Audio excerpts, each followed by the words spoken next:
Thank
you. Yes, I'm going to.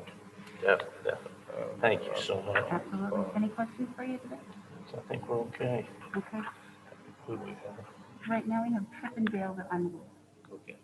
And I think we're almost ready to start. So,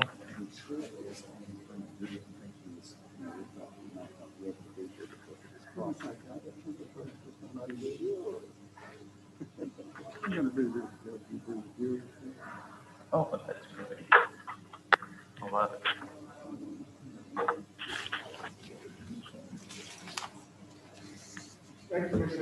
Absolutely. Oh my gosh, it's 9:30, y'all. Yes, sir. Bob, I'm going to be right back.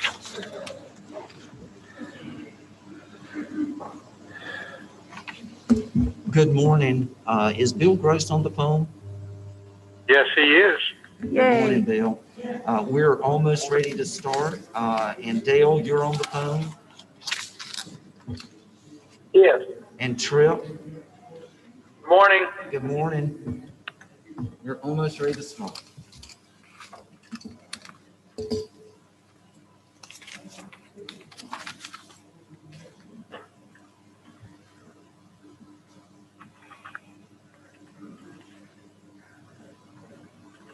Is Joey going to be here in person or on the phone? That was what she indicated. And Mark's not on the phone, I guess. We knew that he might or might not be able to. Yeah, it was his was questionable. Joy, are you on the phone?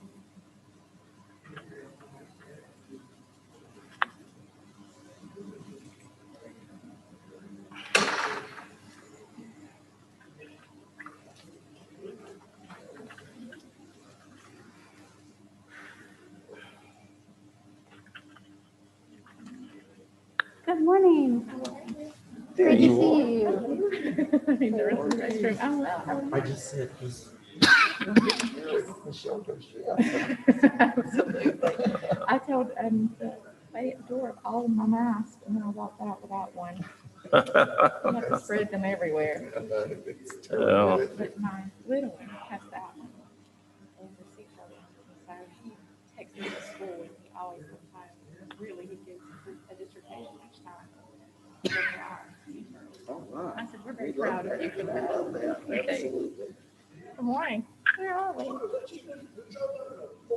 I did. You are the queen of truck driving. Oh my goodness. It's what you have to do sometimes.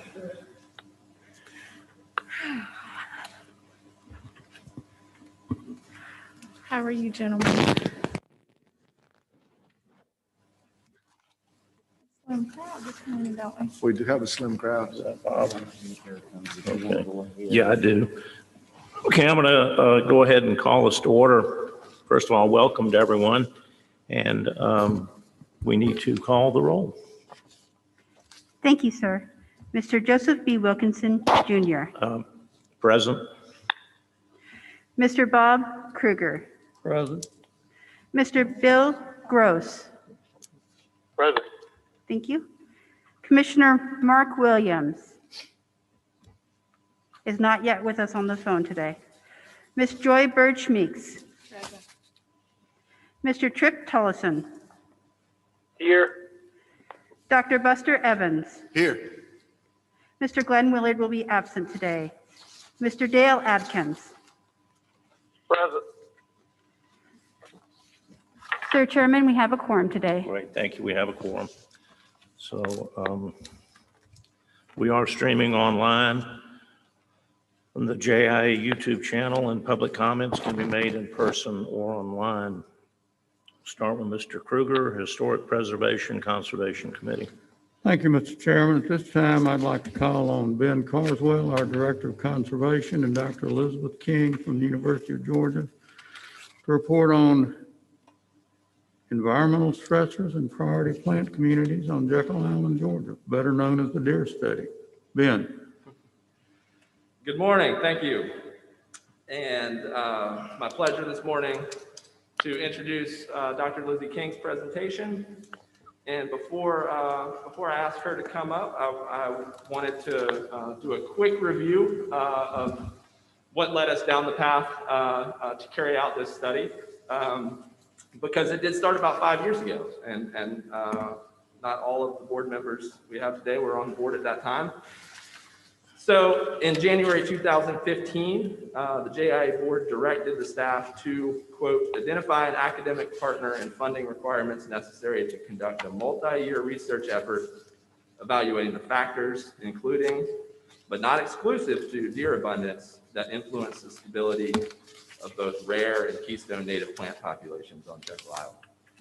That RFP was issued in October of 2015 and was titled Ecological Research Evaluating the Stability of Barrier Island Native Plant Populations Exposed to Multiple Stress Factors. And the request for proposal stated that the JIA is seeking detailed research proposals from highly qualified applicants proposing research to be conducted on Jekyll Island. The impetus for this research is concern on the part of JIA that herbivory by abundant white-tailed deer may be compromising the long-term viability of native plant species and communities. But importantly, it went on to say that proposals submitted in response to this RFP should avoid a myopic focus on the single stressor of deer herbivory. The JIA is specifically interested in evaluating the effect of herbivory in relation to other environmental stressors, such as climate change, hydrologic changes, invasive plants, human activity, and human activity that may be affecting plant populations.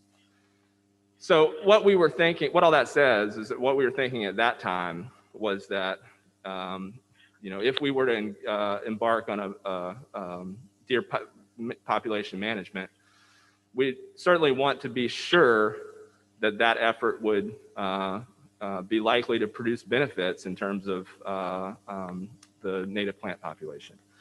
And we recognize even then that the ecosystem is very complex. And so we ultimately selected Dr. King's group to evaluate just how complex that system is and shed some light on what we could expect going forward. So fortunate to have Lizzie, who has a joint appointment in the Odom School of Ecology and the Warnell School of Forestry and Natural Resources, and excellent support from her co-investigators in the USGS Cooperative Fish and Wildlife Research Unit at UGA, and with the Integrative Conservation Research Center. So with that, I'm delighted for Dr. King to tell you about the culmination of this effort. And lastly, I want to add that the full reports, 8 reports produced from this study, will be available online shortly after a final proofread. Thank you. All right, thank you. Good morning. Good morning. Thanks so much for welcoming us here to present our 4th and final update on this research project. Can you hear me okay? Okay, great. So do I have is this the slide advancer? Okay. Okay, so first I'd like to acknowledge, as Ben mentioned, I've had the assistance of an incredible team working with us over the last 4 years. At UGA's faculty, Dr. Nate Nibelink, who is a wildlife and spatial ecologist, and Dr. Clint Moore with USGS and also appointed in Warnell, whose specialty is decision science. He's also a biometrist. He studies wildlife from statistical points of view. And I myself, I'm a vegetation ecologist. I'm a plant ecologist and a plant community ecologist and a restoration ecologist. We've had working with us 3 PhD students who have contributed to the reports that we've submitted, and an undergraduate student in forestry who's working on the wildlife stuff, and numerous, now hundreds of volunteers and contributors who've helped support these efforts here on Jekyll. So I'm going to talk a little bit about why we studied Jekyll's treasured forests and what the objectives and scope of our research were. 7 different research studies that we have conducted over the last 4 years, reviewing them briefly, and then some of the recommendations and the support that we are continuing to provide to Jekyll in their conservation and management efforts. And then I'll talk a little bit about the expanding impacts of the work that we've done and Jekyll Island's importance on the Georgia coast, on the southeast coast, for having supported and undertaking this really unique and new research endeavor. So Jekyll Island's treasured forests are the backbone, both literally and figuratively, of the island's ecosystems. And the maritime live oak forests in particular look ancient and immutable and strong and sturdy and stable, but they are very dynamic, changing ecosystems. And they are globally rare. The maritime live oak forest only occurs in the southeastern United States in a very narrow band of our coastal lands. And especially on the barrier islands, they are really the anchor and the stability of the whole landform. And they're the base of all of the food webs and ecological interactions that happen in our upland communities. So they're important both to the ecology and the history of these islands, but of course also to their value to residents and tourists alike. The reason that we began working in these forests is because managers, not just at Jekyll, but all up and down the coast, had started talking to us about not seeing young live oak trees in these forests. And this problem was brought to our attention on several other different islands. And as we started to look into the question, we found out that, globally, there are issues with oak recruitment that have been attributed to a number of different factors in different parts of the world. And herbivory is one of them. Since that was an interest to Jekyll Island, we applied for this grant and explored herbivory and some of these other factors as they might be affecting this whole cycle of reproduction. So when we think about multiple stressors, we also have to recognize that they interact with one another. And they also affect the trees at different times in the tree's life. I mean, the things that are dangerous to us when we were children, monsters under the bed, or getting bullied at school, are different than the things that endanger us when we're adults. And the same is still true for trees. So if we think about the stressors that make it difficult for an acorn to make it to its next stage, those include deer who eat them, as well as squirrels and boring insects that render a huge number of acorns as inviable. But as the acorn that does succeed moves to the seedling stage, the seed-boring insects are no longer a problem, but you still have herbivores. And then once you get to a young sapling stage, things like squirrels are no longer as much of a risk. You have deer still present browsing these things, but those aren't the only things that limit whether a tree will succeed and eventually make it to the canopy. A big one is light. Light and shade, that's one of the 3 ingredients that makes plants grow. So their ability to access light will determine which ones succeed and fail. And as they do so, they're not the only ones out there hoping to get that light gap when one opens in the canopy. There are a number of other species in the forest, of course, that they have to compete with. So all of these are acting as stressors now on the sapling. who's hoping to reach its fate to replace one of its parents in the canopy. And then we got storm damage coming in. Storms, yeah, they break down our beautiful live oaks, but they are also the agent that creates those light gaps that the young ones come up into. So the creation of light gaps and who's going to come up into them is really essential to the understanding how these forests work. But underground, one of the things we see less often is the hydrology. These plants also need to access water. And the water table, this is a diagram of the drawdowns of the Floridan aquifer along the Georgia coast in the late 20th century, can also affect how well these trees survive. Why I stress it's interacting is because the effects of deer on seedlings isn't a constant thing. It's going to depend on how much light that seedling has. A seedling that has a lot of light can grow back after it gets browsed and really not show too much damage over the long term. But if it's in a very low light environment and it gets browsed, then it might have bigger consequences for its survival. Likewise, with all of these other factors, the importance of one factor depends on the levels of the others. So our core research questions are which of these stressors may be limiting that early stage of recruitment from acorn to seedling to little sapling. And then with scaling up, given that those stressors are affecting the youngsters, are they going to limit the overall regeneration, the ability of trees to eventually replace their parents in the canopy? And if we do see limitations, what are some of the long-term effects that these stressors might have on the overall population, the number of live oak trees in our forests, and the overall composition? Are they going to remain the dominant stately plants that we first see when we drive along or walk along and see these magnificent forests? So the question of whether deer eat live oaks, yeah, they do. But the real important ecological question is, how great is their impact relative to other stressors and relative to this whole cycle? So in doing this research, of course, gearing it towards management, we're trying to understand if forest management actions are taken, what are the likely outcomes based on how much of the ecology we can understand?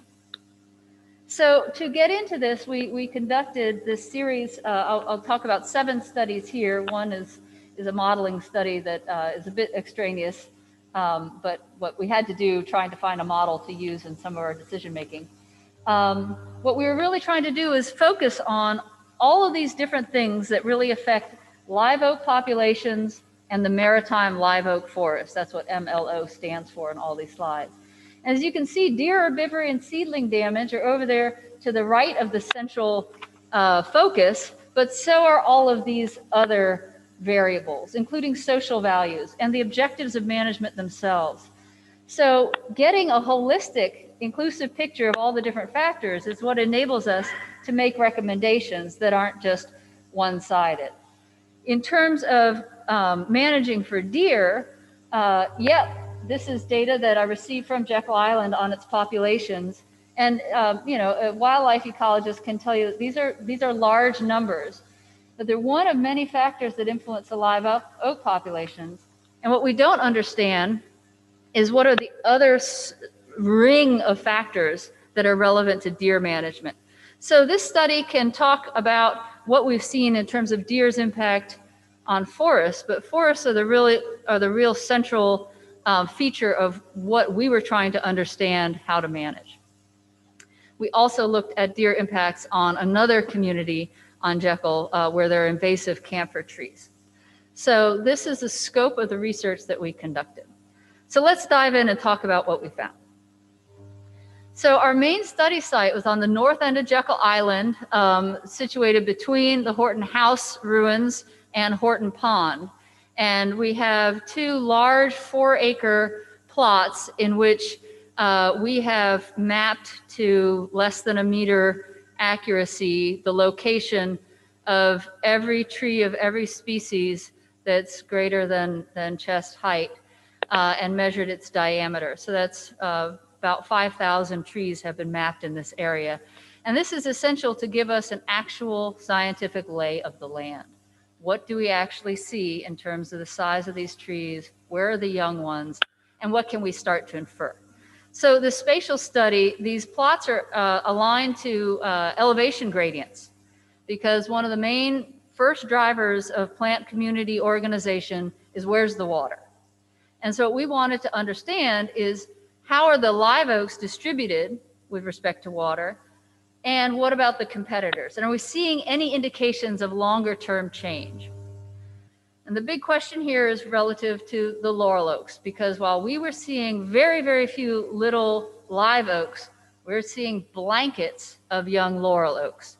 And the concern is if a light gap opens and these seedlings are down there competing, who's going to win the race if there's one live oak seedling to every 4,000 laurel oak seedlings? So our question was really thinking the traditional ecological expectation is that live oaks are going to dominate where it's low and wet.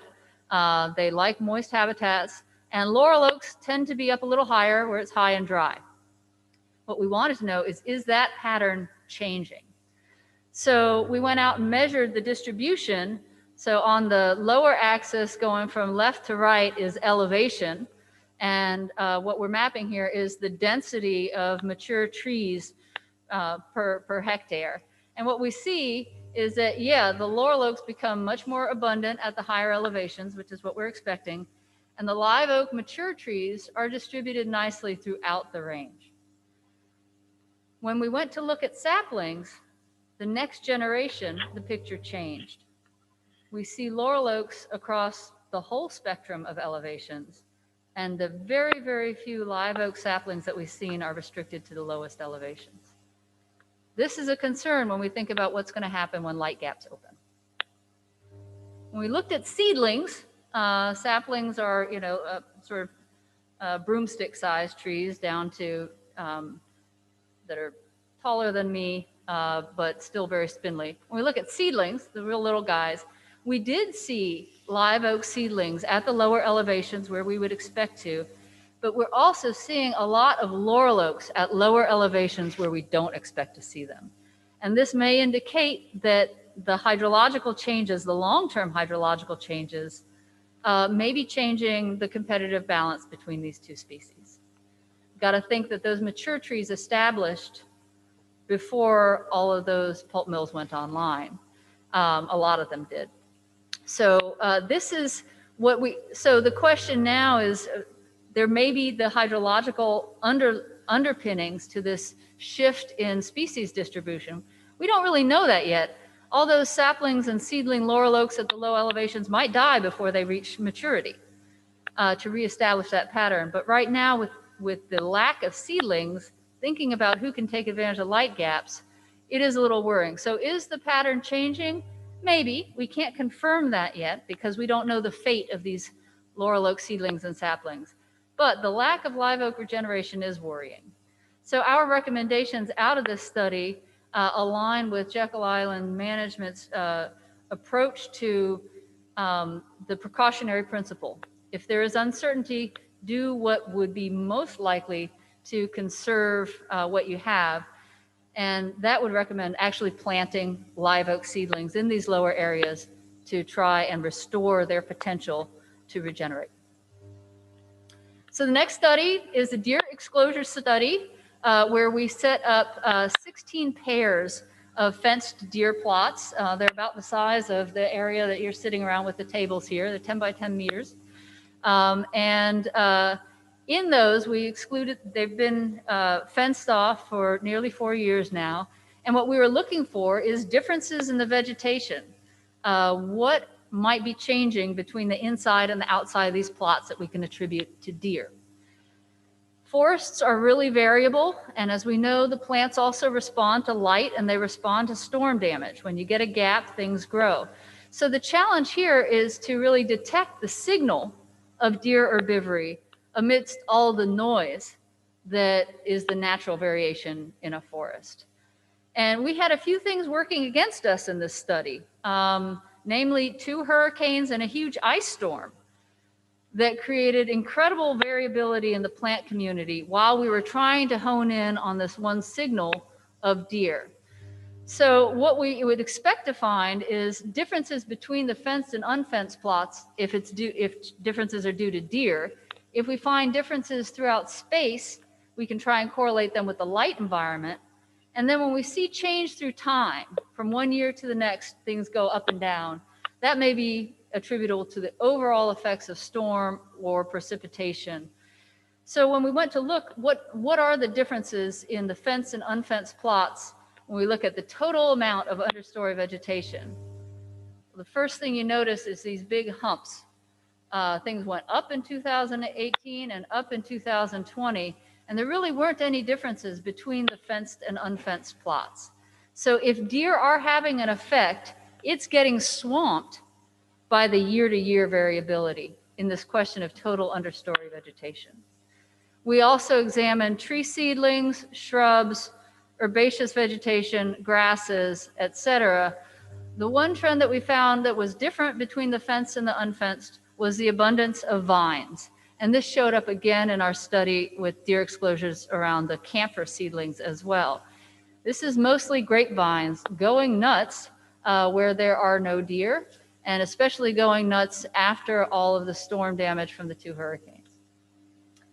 So we are getting an indication that deer may consume vines and limit their proliferation after some of these things, which might help maintain these gaps open.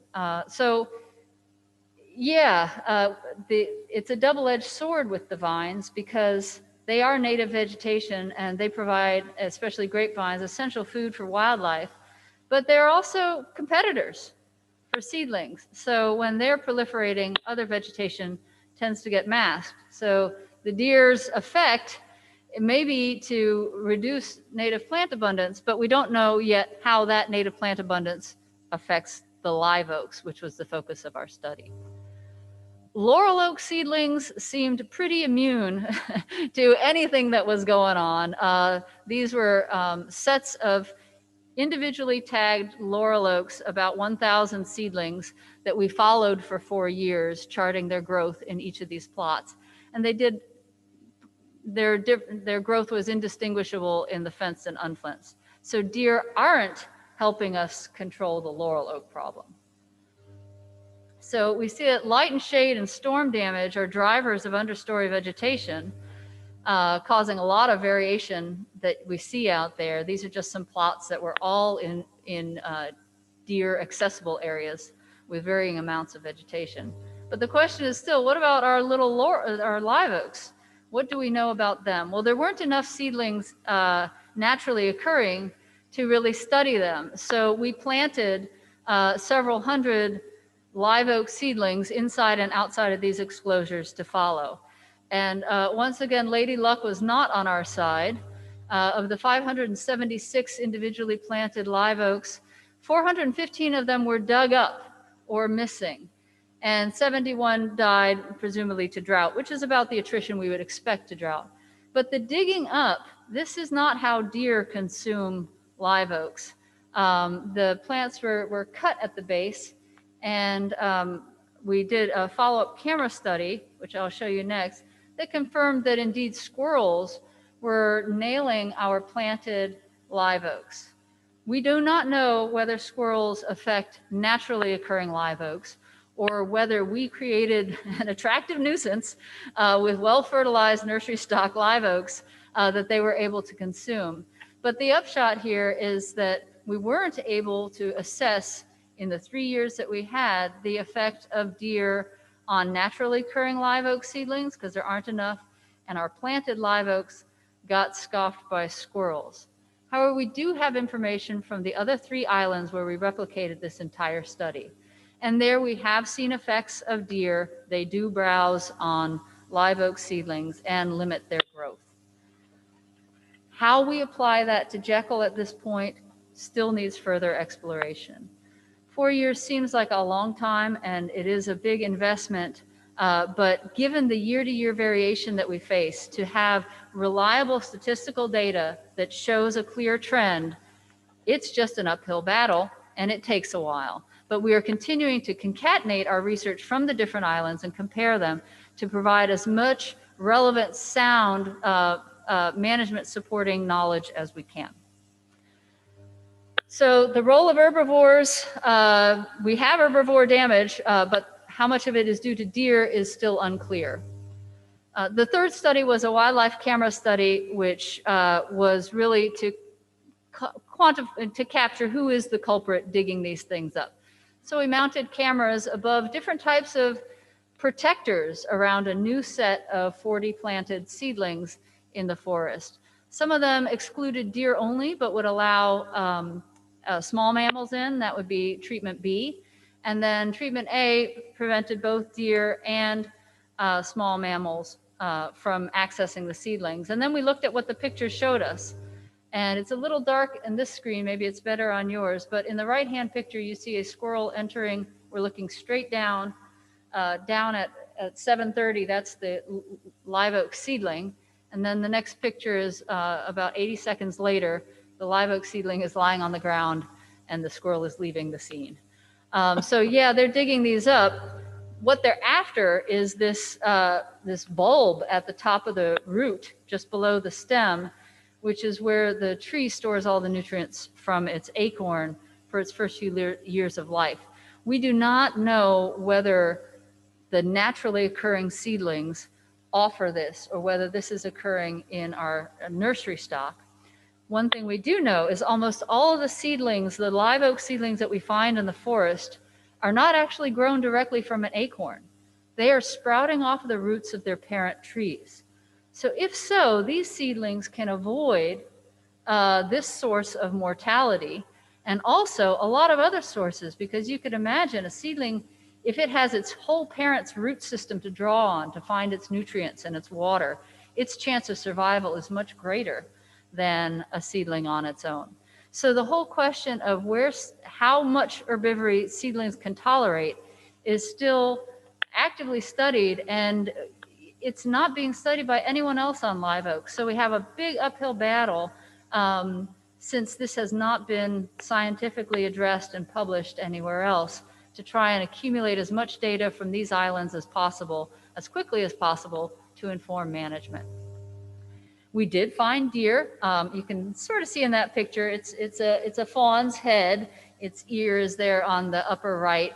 And so deer are accessing these plots. We know that they're out there. We still need to tease apart who's affecting what and how much. We were able to get a bit further with this camphor study, which is just off of Shell Road here, where the camphor tree has become invasive. Our experiment there was looking at the effects of herbivores, competition, water balance, and also invasive species on our native plant communities. And so this, again, required exclosures and measuring every single thing in the understory to painstaking detail, and that is part of Dessa Dunn's PhD research. And what we found there was a much clearer signal of deer herbivory. So in that photo on the left, that's an exclosure where the deer aren't allowed, and you can see this abundant understory growth. And in plots that were accessible to deer, they keep it pretty nicely mowed. So we did find that excluding deer is very positive for the native understory, especially some ferns and grapevines, which is a lot of what's growing in there. But unfortunately, the camphor seedlings, the invasive seedlings, also benefited from deer exclusion. So this is why studying multiple interacting effects is always presenting double-edged swords and trade-offs that then, as we'll talk about in a little bit, management tools can help us tease apart and figure out how managers want to navigate these types of trade-offs. To pull together more information about different objectives and different processes going on in our maritime forests, we wanted to try and pull together as much existing knowledge about how these forests work as possible. And as I mentioned a couple of times, there's very limited published research on the ecology of live oak trees in these forests. But on the Georgia coast, we have an amazing group of land stewards, managers, and scientists who have lived with these forests and worked in these forests and have accumulated incredible experiential knowledge. which isn't written down anywhere necessarily. But when you get 20 of them together and they start talking about what's affecting the trees on the lands that they manage and steward, they were able to bring their information together, tease apart different variables, and begin to build a much clearer picture that guided a lot of our later research.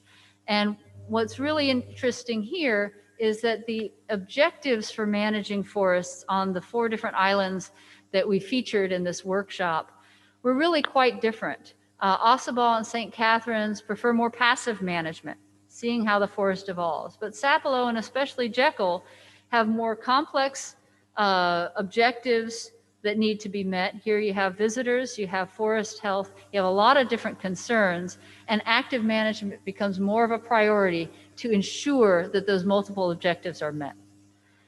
And that is why active restoration is our recommendation for Jekyll to help it balance and meet its multiple objectives for these live oak forests. The other thing we came across is that we really still are trying to define what are the landscape level restoration goals and what would be the indicators of them. How should we be expecting these forests to behave? We don't have enough data to satisfy our current managers on that. And the way we can get more of that is through adaptive management.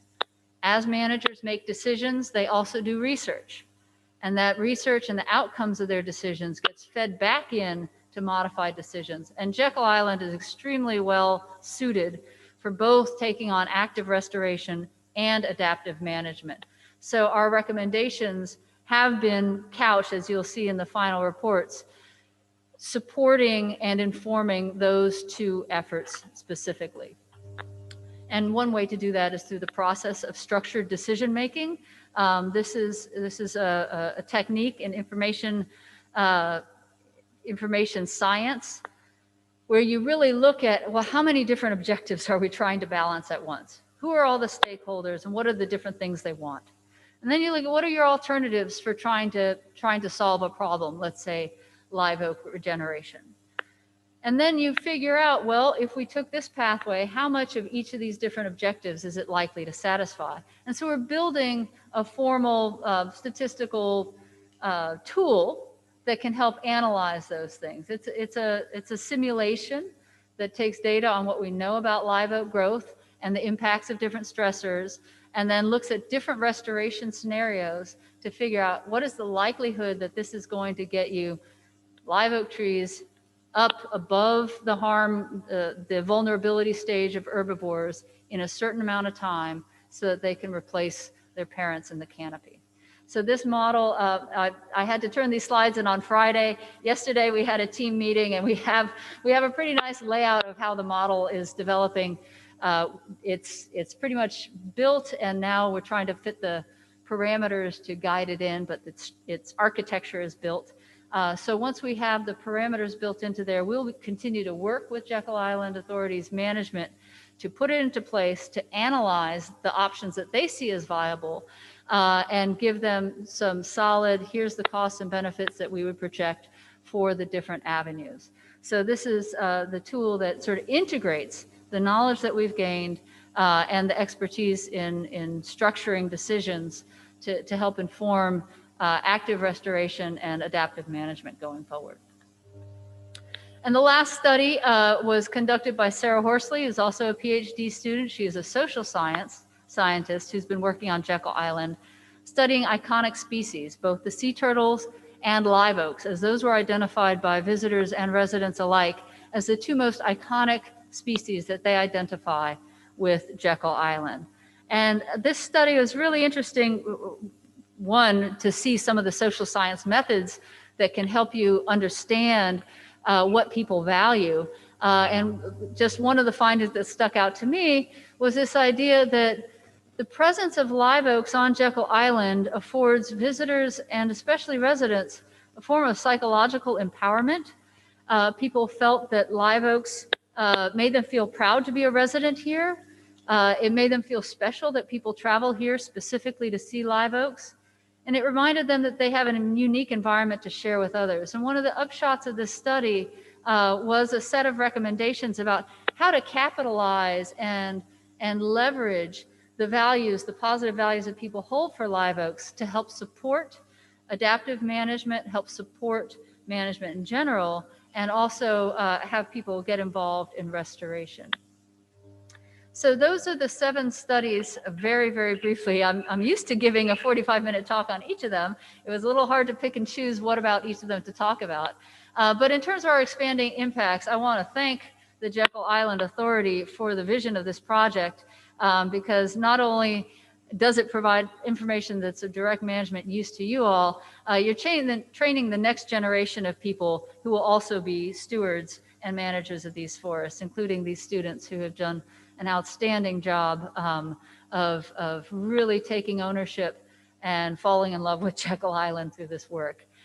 And the coast-wide collaborations that we formed to leverage Jekyll Island support, we also received a coastal incentive grant, which allowed us to expand this research to 3 other islands and work with about 25 different stakeholders to think about live oak restoration and management on a much broader scale. We've been working with scientists from different universities, agencies, and more coastal communities to talk about this. And I've been building and starting to load stuff onto a website that will be a sort of sharing point of all of the data that we're collecting, all of the information we have about different people's objectives and management goals, and become a sort of resource hub for people who are really interested in supporting these live oak forests. And I think that it's really important to recognize that as we look forward, Jekyll Island has already established itself as sort of a hub of innovation in this field. As I talk to people up and down the coast, they're all excited and ask about the work that we're doing here. Emulating it on different islands has allowed me to form new partnerships so that the investment made here actually extends to promote conservation up and down the Georgia coast. It's been a really transformative period of time. Now everywhere I go, people are really asking and talking about what should we be doing to support our live oak forests. A lot of people didn't realize that there was any possible imperilment with this lack of regeneration. We haven't proven that there is. We can still get naturally occurring live oaks, but it looks like there is serious limitation. And if we want mature live oaks to maintain their dominance in the canopies over the next 50 years or so, it probably will require some active management. So, doing responsive research, trying to restore for the resilience of these forests, trying to navigate a landscape where different people have different objectives, bringing in decision science is all I think one of the more advanced approaches to managing an ecosystem that both has great conservation and cultural heritage value. Yeah, that's where we're at, and I look forward to continuing working to Jekyll. My commitment does not end with this grant.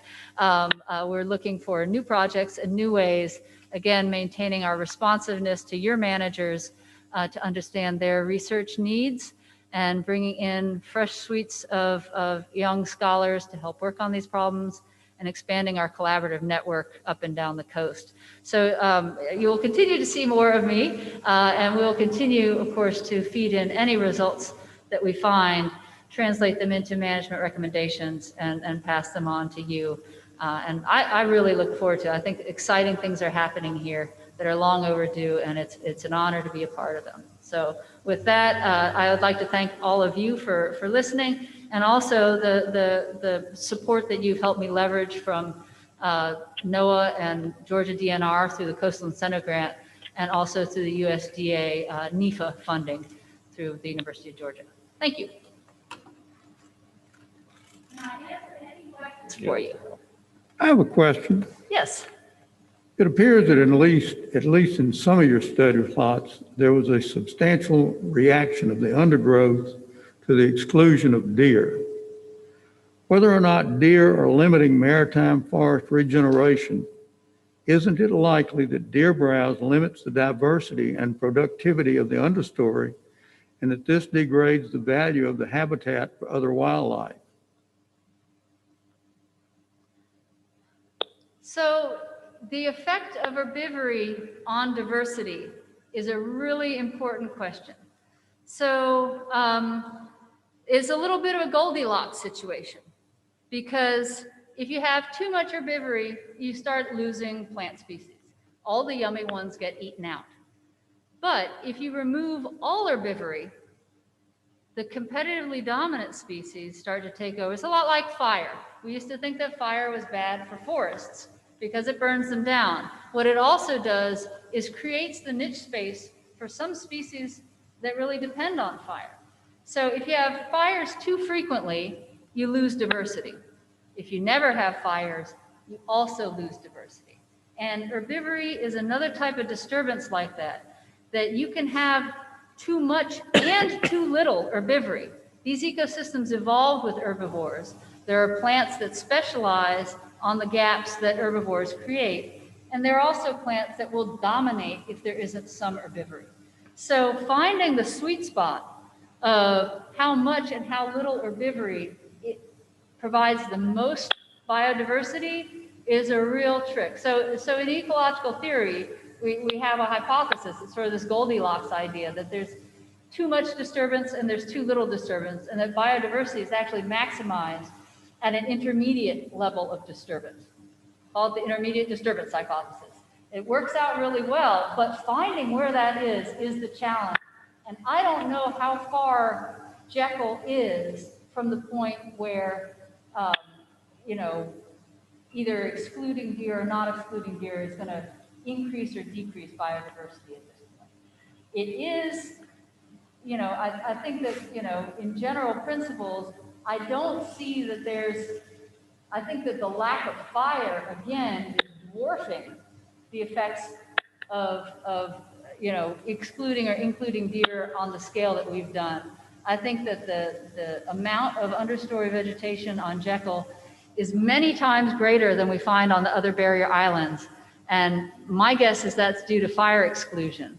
So I don't know how the diversity on Jekyll, the diversity here is already a lot better than on those other islands, even with the deer. Let me try and simplify my answer. It is possible that excluding deer would increase biodiversity, but it isn't guaranteed, even though we know deer eat a lot of plants. It could be that the deer are actually maintaining space for some other species. We just don't know yet. But to your question, if you have a lot of deer herbivory and you're creating a lot of space, you're also creating space for invasives potentially. Jekyll doesn't have huge invasive problems, but this camphor is a concern, and that's why we want to carry on focusing on these plots to answer exactly the question you posed. If we can increase the diversity there by excluding deer, does that also help us fight invasive species? Does that help answer your question? Yes, thank you for your response. Mr. Chairman, I have a question, please. Please. Dr. King, thank you for your presentation. I'm sure I'm not the only fan of the Warnell School of Forestry, and so thank you guys for your great work, and we do certainly support that. Obviously, on this board and in this community, there's a great interest in terms of this topic of deer. I thought it was interesting that you said that the live oak came second only to the sea turtle, but I suppose in the animal species that deer would be right behind the sea turtle in terms of what people find beautiful and find an emotional commitment to on this island. But I'm curious, this is sort of a two-part question. Why did your team decide to focus largely on live oaks rather than on the larger plant community? And the second part of this question is, I'm asking for a friend, but if Bob Kruger wanted to see more deer in his food plots, what mix would you recommend to be planted? And would that be of value to be those plants to be planted here for wildlife viewing on Jekyll Island? Well, I can go ahead and punt on part B because, as I said, I'm a vegetation ecologist, not a wildlife ecologist. But to the first question of why focusing on the live oaks in particular, as we looked at plant communities that are under stress and that are highly valued here, it is the whole forest. Within that forest, there are two things that appear to us to potentially be out of balance or out of whack or different from island to island. One is the amount of saw palmetto y'all got. Pretty crazy. Doesn't look like that on other islands, turns out, on a lot of them. There are some places on other islands, but you haven't had hogs. And so, you know, that abundance of saw palmetto and its effect on the forest is something that we're interested in. But, you know, the dominant feature of these forests is the live oak. And as we see storms increasing, potentially damaging more live oaks, the question of their regeneration is pretty central. If they don't regenerate, it will be a maritime laurel oak forest. And you know, laurel oaks are cool, but they're not the long-lived species that live oaks are. They don't have the cultural significance, and they don't provide the nutrition through their acorns that live oaks do. Live oak acorns are the tastiest thing in the forest. They are the most important food source for so many animals. So ecologically and socially, the maintenance of those live oaks, and the fact that no one's been trying to figure this out yet, here on the Georgia coast in particular, seem like a really important place to both meet some of Jekyll's management questions and also do some research that's going to inform the management of these forests throughout the Southeast. Thank you. Let me ask you this right here. Briefly, in general terms, how would you describe the differences in the plant community and the ecology between Jekyll Island and the other coastal barrier islands? Well, I've spent the most time on Ossabaw, Sapelo, and St. Catharines. It's been a long time since I've been to Cumberland Island. Those are the only ones I've studied ecologically. But the big differences that you see in a lot of the maritime live oak forests in particular is the amount of understory vegetation. There's a lot more of it on Jekyll in most of the maritime live oak forests.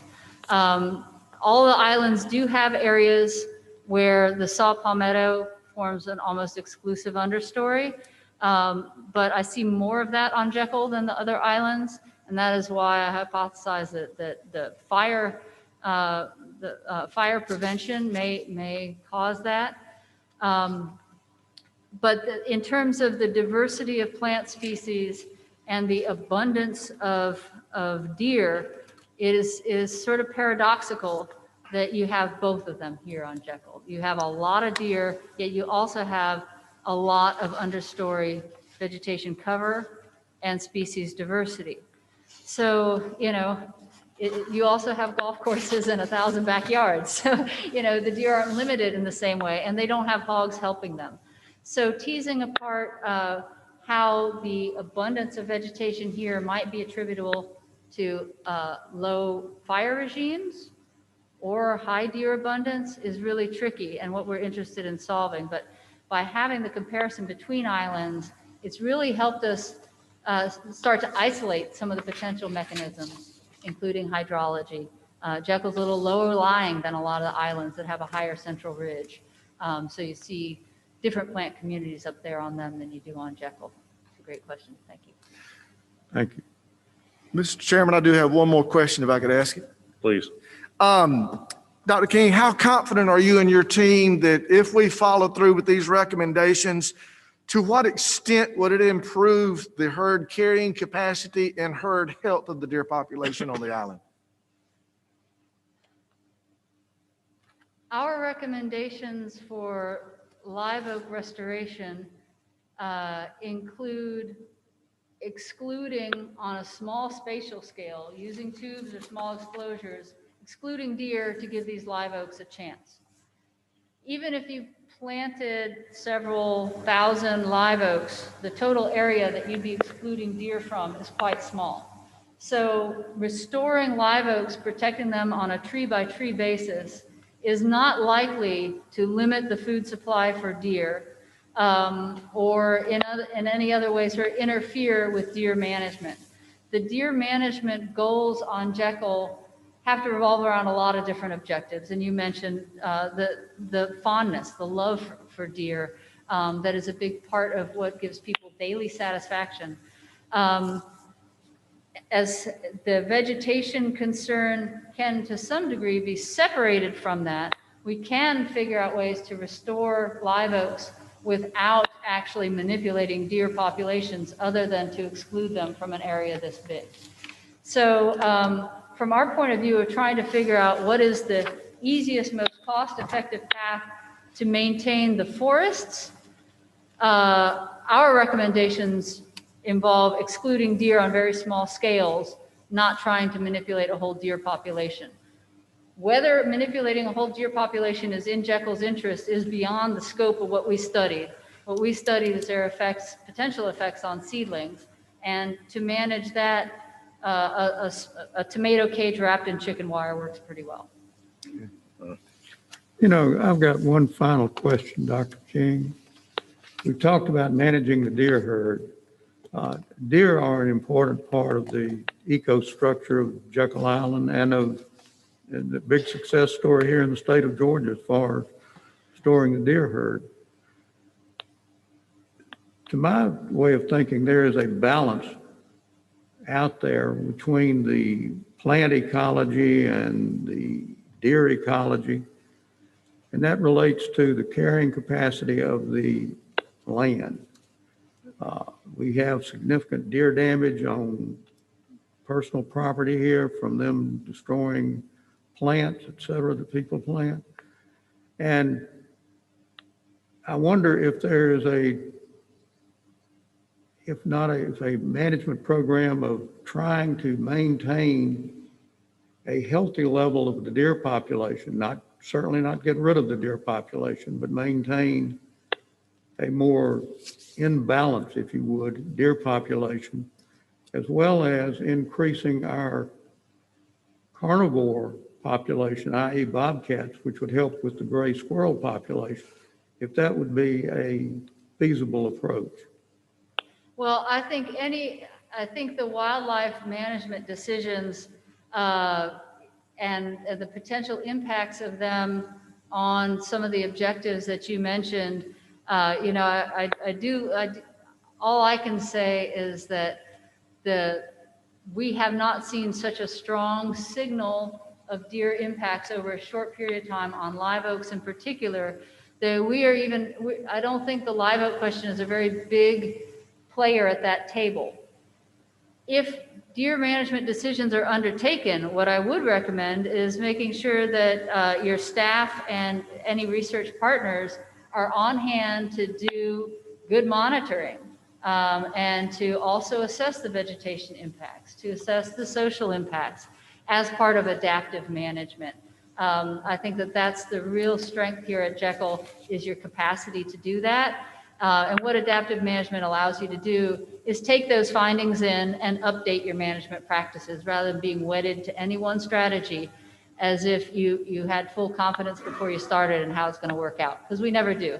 So I don't know what is and isn't a feasible strategy for Jekyll, because there's so many things that, you know, what one resident thinks is a feasible and acceptable alternative isn't what another person thinks is. So that needs to be worked out. But any strategy that's undertaken, I do think it's feasible to do the monitoring and the research along with it to ensure that your decisions stay as balanced and meeting both the ecological and social goals that you have. I think the strongest asset is that really engaged research management cycle. Thank you. Anything else? No further questions. Okay. We will now open the floor for any public comments. Public comments are limited to 3 minutes each person. Public comments can also be submitted online at the Jekyll Island Authority Board of Directors website. Okay. Thank you. Incredible presentation. Thank you so much. We're going to go to the Finance Committee. Bill Gross is on the phone. Thank you, Mr. Chairman. I hope all is well today. In your packet, you have the November financial summary points, but let me give you the highlights. Revenues for October were $2,162,021, which is $391,000 better than budget for the month. The year-to-date revenues reflect a favorable 1.6 million variance from budget and an unfavorable 1.3 million variance from prior year to date. The locations with the largest variances from budget in October were parking revenues were 111,000 better than budget. Traffic and revenues were both higher than October of 2019. The convention center had a budget shortfall of 108,000. The good news is they had revenues of 90,000 for the month. They had 17 events, with the largest ones being the Skylark Dinner at 27,000, the Red Pill Expo, 51,000, and the Eastman Gun Show at 8,800. The remaining 14 groups were smaller events, weddings and pavilion rentals, which brought in another 13,000. It's good to see some activity back in the convention center. Administration revenues were 94,000 higher than budgeted for the month. This variance is a result of a lease dispute with AT&T that's been in process for a few years and now has been settled. The hotel motel taxes were 90,000. Taxes we received in October based on the hotel revenues from September, which were better than expected. The expenses for October were $1,769,868, which is $274,000 or 13% less than budget for the month.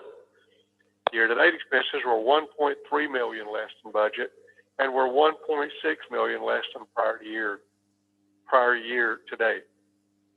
The largest expense variances for the month were human resources, 40,000 under, contracts, 146,000 under, supplies and materials, 28,000 under, and advertising expense, 39,000 under.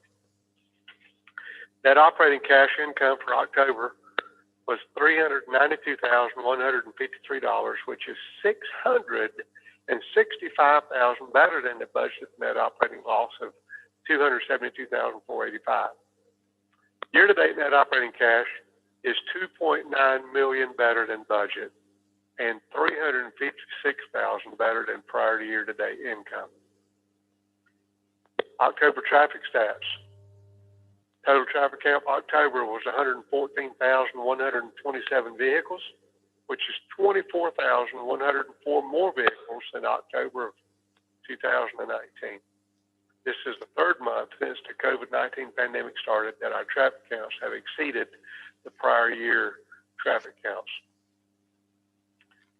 Year-to-date traffic count is 954,325 vehicles, which is 129,507 vehicles less than the calendar year 2019.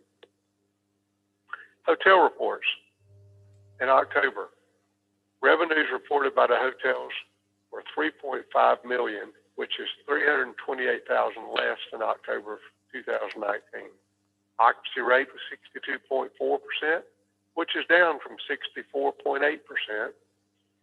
Revenue per available room was $100.08, which is down from $104.92 in October of 2019. ADR, which is average daily rate, was $160.25, which was down from $161.95. Calendar year 2020, revenues reported by the hotels were $33 million, which is $8.4 million less than year-to-date of 2019. Occupancy rate was 58.7%, which is down from 67.5% for the year-to-date 2019. Revenue per available room was $101.26, which is down from $124.29 year-to-date 2019. The average daily rate was $172.57, which is down from $184.10 from year-to-date 2019. Those are the financial highlights for October. Any questions on those? Item B on our agenda. At this time, I'd like to call for Jones. Please give us the request for ratification for financial expenditure for additional bike path rehabilitation. Thank you, Mr. Chairman. I was delighted that we were made aware by Landscapes Unlimited, the company that is conducting the bike path project for us, the rehabilitation of a 900 linear feet credit. And this was as a result of driveways that were, the space was originally included in the GIS calculated construction measurements or estimates versus the actual field measurements whenever they began to actually conduct their work. We're very impressed with this company and that they brought this forward to us ahead of time rather than waiting, Mr. Chairman, until after the project and then issuing an announcement that, hey, there's going to be a credit coming back to you. And so once we found this out, Noel and I began to look at some possibilities. And the map that's in front of you was in your packet. As you'll recall, at the last board meeting, you approved for us to go ahead and undertake the renovation of bike paths in Section A and Section C. And so sure enough, that's the work that we began to move forward with. You were aware that there were issues along the bike path in Section B, especially B1. And as someone who rides the bike paths frequently on the island, I can attest to the fact that I was very much aware of that. Our feeling in recommending to you A, as I indicated last month, was that that residential area is long established, and also we were trying to tie in with our new beach crossovers. But this was great news whenever the company came forward with this credit. And it was a credit of approximately $65,472. And so our recommendation as we began to look at this was we could go ahead and accomplish B1 with Landscapes Unlimited in place because of the fact that they had the equipment here and ultimately the cost would be a fraction of the estimated $125,000 plus dollars. So for an additional $60,380, Mr. Chairman, we recommended to board members that we move forward because the mobilization equipment would be going back, being returned, and so it was a decision that had to be made very quickly. And actually within a 24-hour period. So what we did was we polled members of the board and individually the board members were all supportive of moving forward with this additional section. And so, Mr. Chairman, I'm delighted to report to you that we have been moving forward with that work. The request of ratification this morning is for the expenditure in the amount of $60,380 from cash flow, if available, or reserve capital funds if necessary to complete replacement of the bike path immediately in front of the cottages, which is Section B1 on this overall map.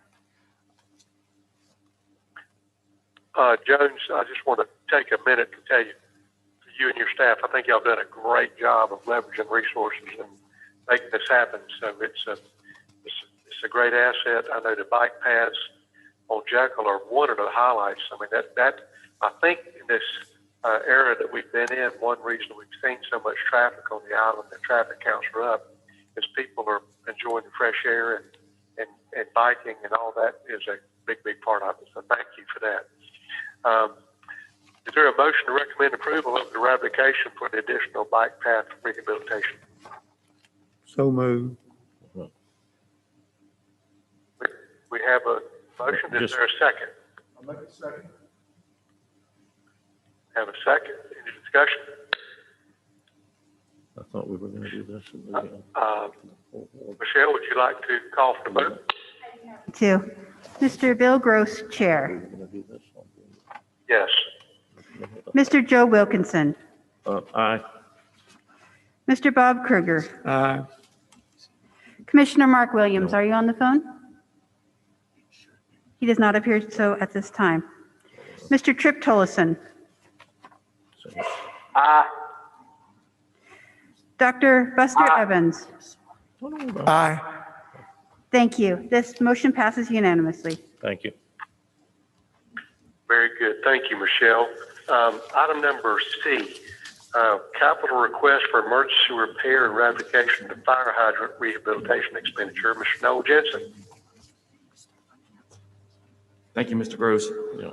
During a routine inspection by the fire department and a test of 144 fire hydrants on the island, we found approximately four fire hydrants that failed the test and were considered defective in some way, shape, or form.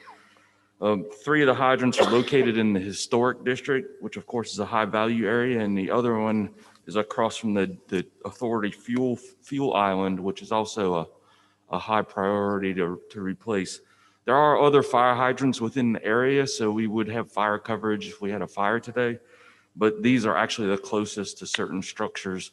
And we went out for bid on replacement parts for these 4 fire hydrants, and we've had 2 responsive bids come in from 2 local companies, and the lowest was Core and Main Supplies located in Savannah for $6,336.12.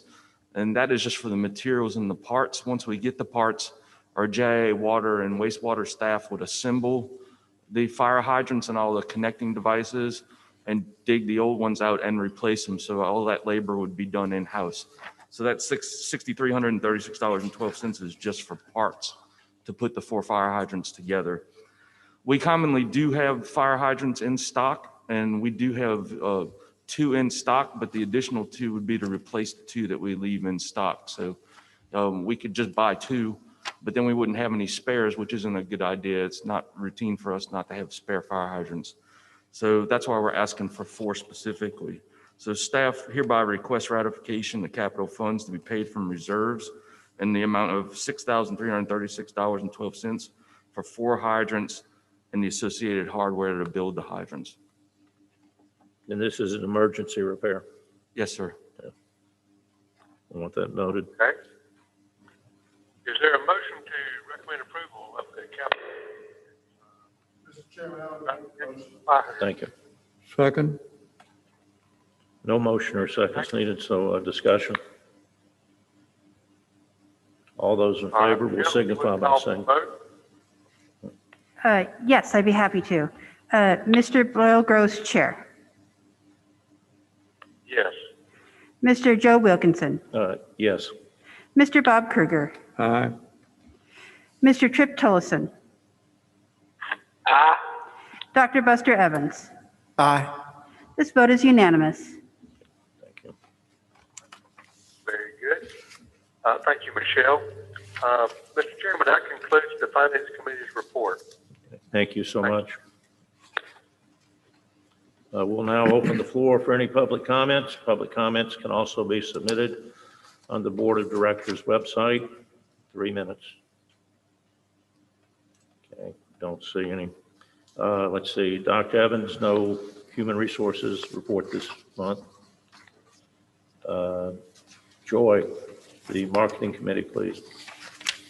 Thank you, Mr. Chairman. Kate was unable to be with us today, but Kevin is with us, and he is going to provide an update from the Marketing Committee. Morning, Mr. Chairman. Morning, board members. Update here. We've gone over a couple of things here. The most important, of course, is a snapshot of 2019 to 2020. Obviously, it was not a banner year in the convention center. In 2019, we had 66 events with 27,000 room nights. In 2020, we were down to 12 with 4,000 room nights. The good news on this slide is for calendar 2021, we already have in the books definite, and that happens once we sign that use license agreement with Jan Powell.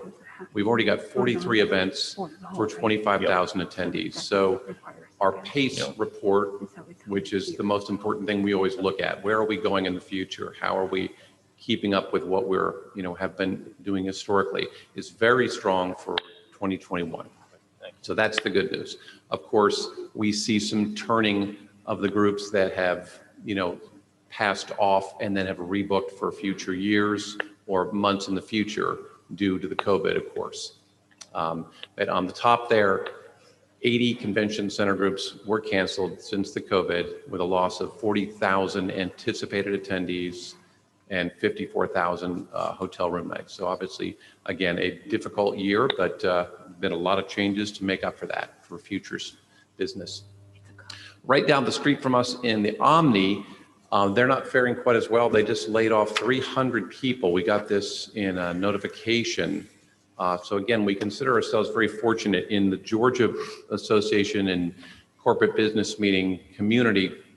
The saying right now is that Helen, Georgia, and Jekyll Island somehow escaped most of the damage. So we're very fortunate for that and very thankful. We have done extremely well with people wanting to come to this beautiful island. And I think the same goes to Helen, Georgia. People want to be in the mountains. So we're one of the hot spots in Georgia for people to continue to come to. But again, even a coastal Kevin, resort, do not use the term hot spot, please. Yes. Please, Michelle, strike that from the record. Well taken. But again, so it's not just coastal, because again, here's one of our neighbors down at the Omni that are in, dealing with a lot of issues right down the street. So we're very fortunate that way. And looking ahead, at this point, about 90% of the canceled groups due to COVID have rebooked.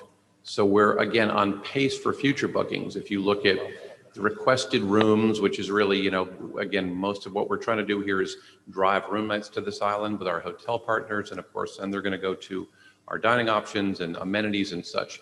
So we had 51,000 in 2019. In 2020, we are down to 14,000 and change. That's 72% off. But the great news here, again, in 2021, we are right back at 41,000 requested rooms. So we're almost on target with 2019, which was our best year to date. That was a record year, as 2020 was also going to be. And then the PACE report for these future years, 2022, 23, 24, which is a lot of our normal sales booking cycle, is 18 months to 2 years on average for the larger groups. And we're right on target for that pace to continue. So our future is looking extremely robust, very strong here at the center. There's a lot of, pent up demand. So we're encouraged by those numbers. We've done a lot of outreach to planners. We've been working with Alexa and her marketing team to develop some wonderful notes there. There's Mr. Hooks there. And we've sent this to our corporate and association members out there in the industry. A very high open rate. I think Alexa would probably have the better numbers, but I want to say 30-something% open rate. Very, very high for industry standards. That people are interested in what we are saying out there regarding the planners and the influencers. And then just as another little note here, we are the official weather sponsor for the Fall Classic up there. This is an MPI, Meeting Planner International of Georgia event just last week. There were about 60 folks up there, mostly meeting planners, and Maria attended that with one of our hotel partners, actually. And that went out to all of the planners all of the time, and that just gets great exposure. So again, of course, she's not here with us today, but Maria is up in Atlanta as always, calling on people, attending events as such, and we're booking a lot of that future business. So as far as the machine goes with Jekyll, we're continuing to book out like we have always done. And then some of the new business we've been tasked with, we're working with the historic district and the museum staff and historic resources for Motor Coach. We've added 135 new tour operators, which would be the highest number of motor coach tour operators that we have ever reached out to in the history that I know of, and I've been here quite a while. So this is very exciting. And then Brian Lee in the marketing department has made this beautiful, actually I wish we had a shot of this, a new landing page. So under Alexa's direction there, we work with them, and he's created this wonderful page that all of these tour operators can now go to, and it lists everything about motor coach, because this is going to be back fast. We know that the tour operators and the motor coaches are going to be back. So we're working with that department to see about changing the whole nature of that business. It used to be more 90-minute tours on Jekyll and then spend the night in Savannah or spend the night in St. Augustine. We're trying to flip that business model that we're the hub now.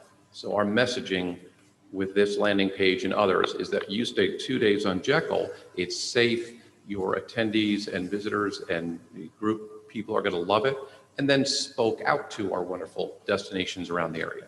So again, it's a little change here, but it's done. Savannah's done very well with that, so we want to go after that business model. And then a little thing like just this month alone, November, which is typically not a great booking month, we've already locked in 4 groups definite for 8,000 attendees for future years. So this has been a very strong year. And we have 2 more just in the last 2 days. One was a meeting, a law enforcement group that Mr. Hook spoke at the other day. And they're looking to leave Savannah and make Jekyll their new home. They were here years and years ago, and we love Savannah, but we like Jekyll more. So we want them here. And they're very excited. They're actually booked a site tour for in December 13th to be on this island, to look around, and it's ours to get. So, and they would like to consider keeping this as an annual event. And this is an 800-person law enforcement group. It was a very large group in August, which is a high need month. So again, thanks to Mr. Hooks for coming by and saying hello to that. And it was a wonderful group of people there. And if you add two more groups that just came in, we're at about 12,000 attendees just in this month alone. So it's been a very strong booking month. And again, that's showing that people are back in, they are looking to book future business. And then lead capture and retreats and reunions. Again, thank you to the marketing team under Alexa's direction there. They have created these landing pages and working with us to look at new forms and submission to the hotels to make it much more streamlined to get these people. They may not have a conference, but they might have 40 people with a church group. They might have a reunion or something that we would not typically have gone after, but there's a lot of business there. We're seeing a lot of the short-term booking for smaller groups. We may not get the 1,000-person religious group, but again, if we can get 10, 50-person groups, that's great for our hotel partners. So we're going after that.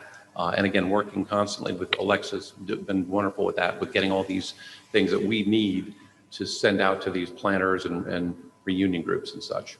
Hotel partnerships, we had never done this before, and I think we're probably going to do it from now on. We have a weekly call with every one of our hotel partners, and that's been wonderful. And it's sort of helped engagement and just a good time to talk to everybody. Again, that is based on our old sales plan used to go 12 months, 18 months. Our new sales plans go till Tuesday because it's so dramatically different. We just had we had a site tour the other day with a gentleman that would like to bring a car show here. Well, he shows up on Friday. By Tuesday, he says, all right, I'm ready to move. And we're like, ready to move on what? I mean, that would normally take 6 or 8 months. And he says, no, I want to bring something here in December. So of course we have to get with Nancy and pull her off of something to sit down and say, is this even possible? And there's hoops to jump over and such, and hopefully we can make ones work in the future. But we're not used to this really fast turnover of business. People want to book quickly and bring groups here to the island, which is wonderful for us. So, and we love that. And then briefly, law enforcement, I just spoke on that, but there's several other law enforcement groups and narcotics officers and some other. That community seems to really connect with Jekyll right now with staying away from city spots. So there's a lot of future there, and there's a lot of that group that needs to meet. They have to meet. So there's budgetary reasons to go after them and such. And then also, I mean, I know with the leadership of the board and Mr. Hooks, we have been through some trials through the years and difficulties and hotel postponements and beach village postponements. But in my opinion, 2020 may have been the most difficult. And I've never been more proud to just be a very small cog in this wheel with this island, the team members and things that we ask people to do and look at and consider and change and turn on a dime has been spectacular. I think of Jan Powell, who you see on occasion. She writes all the proposals. Well, she has to write twice as many proposals now because she is a COVID-friendly proposal and a non-COVID proposal for every single group. So she doubles her work. I think of like Claire Davis, on top of everything else she does in marketing, she has to create, 1,000 signs. So it's really amazing to see how everybody has adapted. And we almost feel guilty for pushing these things in front of them to say, look at this new group, because we're obviously salespeople. But it's just the staff has been amazing during this time. So I just want to call that out. But that concludes my report, and I'd love to answer any questions. Kevin, do you want to mention Maria? Oh, Maria Trammell? Yes. Yes, she is up there in Atlanta. Do we have the slide there for? Yes. Yep. Is that the next one? Yes, please. Oh, that would help if I hit the button. She is an integral part up there with GSAE and MPI. And she got the Outstanding Service of the Association Community in Georgia. First time recognition for Jekyll Island. It's the Peggy Sigler Corporate Member of the Year. And this is a very big deal. GSAE, a Georgia Society of Association Executives. Association business makes up 58% of our revenue in the center, so it is extremely important. And she keeps up an amazing connection to these planners. She's on the board. She's a great face up there for Jekyll Island, and a lot of kudos for her to win this. This was a big, big honor, and we're very proud of her. So kudos to Maria there. So. Mr. Chairman, I want to echo what Kevin has said. We didn't want to paint too rosy of a picture. We looked at leisure travel last month, more business groupings this month, and the numbers are down, but our team continues to adapt. And as Kevin said, they are unified in the message that Jekyll is open and we are prepared to host folks. And I think we are reaping the benefits of that and the fact that our team, the relationships are strong, and within the travel industry, they trust our team. And I think we are benefiting from that. So I say kudos again to the marketing team. And that concludes our report unless there are any questions or comments. And I'm with you. I echo all of that. Very grateful. We'll now open the floor for any public comments. Public comments can also be submitted online. Okay. I'm going to go to the Legislative Committee. Trip Dollison. Good morning, everybody. Just wanted to do a quick update. We are working and we'll be meeting with the governor and top staff trying to push forward the campground expansion project just short of $3 million. So hopefully we'll have a good report at our next board meeting as it relates to the status of the project, and then hopes that it gets in the governor's budget. That's my report, Mr. Chairman. I'm happy to answer any questions. And of course, we'll be getting ready for the session and monitoring what's going on in Atlanta as they start up in January, but happy to take any questions, sir. Okay, thank you. Counselor? We do public comments, right? All right. Are there any public comments? Public comments can also be submitted online. Okay, that's the report of the Legislative Committee. Thank you. Before I go into the next portion, I did want everyone to know that Jones, we can now say our award-winning executive director, received an honorary life member award from the Georgia Economic Developers Association yesterday in Atlanta. Congratulations, Jones. Thank you.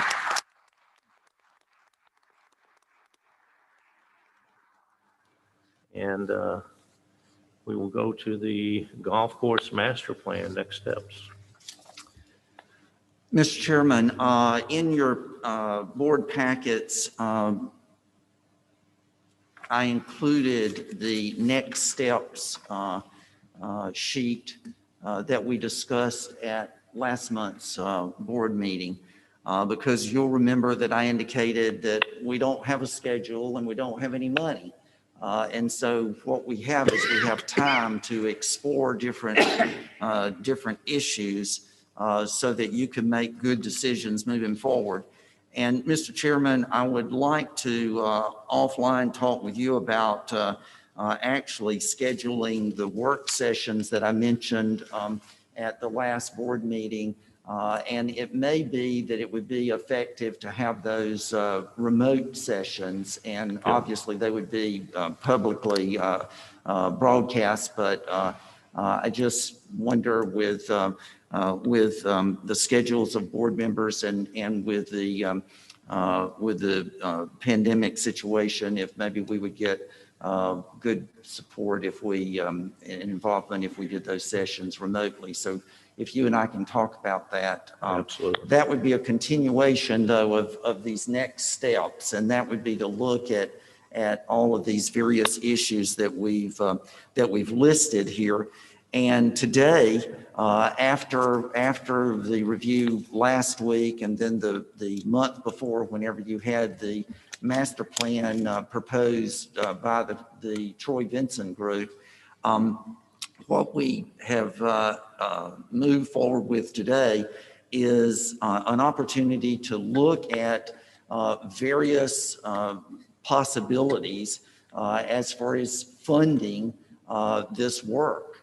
Because some of the board members had said to me, wow, this is about $18 to $20 million worth of golf course improvements. How do we go about achieving this?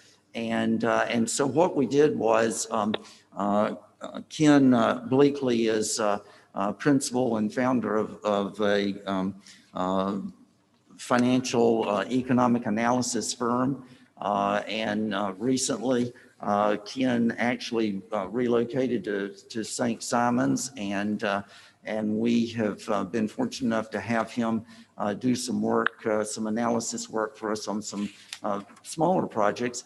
But we asked Ken if he would do an analysis of the master plan as proposed by the Vincent Group to give you some ideas and to fall in line with the next step.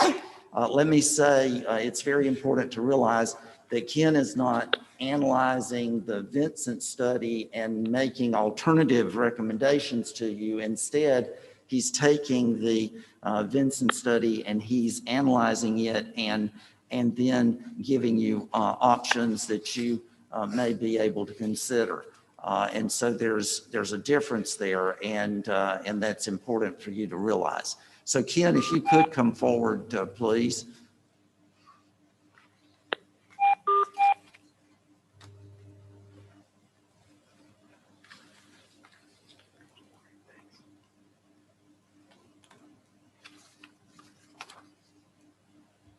Good morning. It's great to be with all of you this morning. What I'm going to do is basically describe, as Jones has indicated, we took a look at did a financial analysis of the plan that Troy Vincent's group put together to give you some ideas and some options to consider about how this could potentially be financed. And number two, we also looked at what the economic impacts of implementing the Golf Master Plan would be to the island. That was in part how we got our arms around what the financing options might be. And then we can actually look at what a potential economic return might be to Jekyll Island Authority from the implementation of that plan.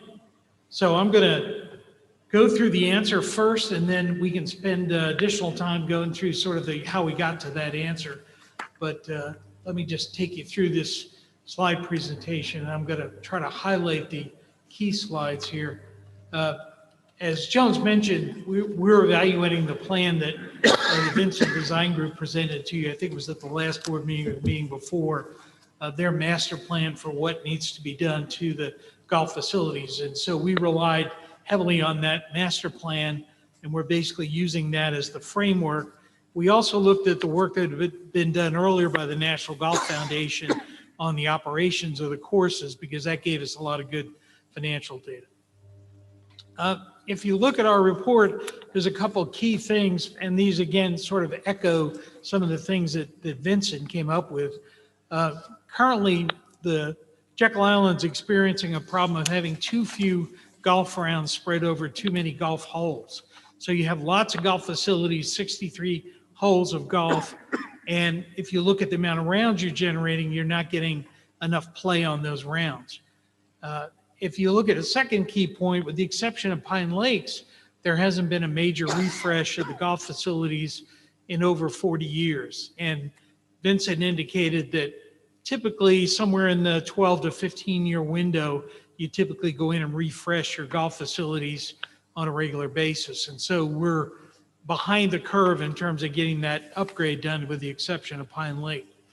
The master plan that Vincent came up with calls for investing somewhere between $15 million and almost $19 million to what they call right-size the golf courses and other improvements. And what that would do is reduce the current 63 holes to 54 holes, but dramatically change those 54 holes, make them a much better golf experience. The bottom line at the end of that process is you'd have an 18-hole Great Dunes course, a renovated Pine Lakes 18-hole golf course, and a new par 3 and par 9 course, basically made out of what is currently the Indian Mound course. And then in addition to that, there would be a new practice facility and new golf instruction facility. As I mentioned, that would reduce the total number of holes from 63 to 54. What the hope of this plan is, you would do two things. One is you would increase higher revenue to the golf course by offering a better golf experience, and at the same time minimize your maintenance costs by reducing the number of holes that you have to take care of each year and maintain. So our analysis shows, and we're going to talk about in more detail, that much of the cost of building the course could be generated from new development on surplus land that will no longer be needed for the golf facility, and the revenues from that land could be used to offset the cost of the development of the course, or at least a substantial portion of that. What are the overall economic impacts? Well, we're going to go into more detail about this, but in looking at the impacts overall, once the course renovations are completed, we estimate that the plan would generate about $4.2 million in annual economic impact to Jekyll Island. And that would come in various forms. One would be 24% of that money would be new additional golf revenue that would go into the golf operations themselves. 53% would be additional spending that would occur in hotels, shops, and restaurants and other things here on the island. 16% of that would be new revenues directly to the authority, and 7% would be new property and sales tax. They would go largely to Glynn County and to the state of Georgia. One of the goals of the analysis was to look not only at the direct effects, in other words, of the expenditures that are made either in the construction or operation of the golf facilities, but what are those other indirect multiplier effects, and then what is sort of the total economic impact. So if you look across the little chart, in terms of construction, we took the highest cost of the estimated construction, which was $18.6 million. It would have an indirect impact on the Glynn County economy of almost $9 million. So the total economic impact from construction would be $27 million, which would be certainly significant. In terms of once that construction was completed and the golf course actually, the improved new master plan was in place, in terms of operations, we projected there'd be about $1 million a year of additional revenue in the golf operations themselves. That would support about $3.1 million of other indirect spending on the island and in Glynn County. And so the total economic impact every year, this would be an annual impact, would be about $4.2 million. Of that $4.2 million, JIA would derive about 1.6 of that. That would be revenue at the golf course and revenue you would get to the authority more generally through taxes and fees. And then state and local governments would get about $300,000 a year in property tax and sales taxes from that additional expenditure.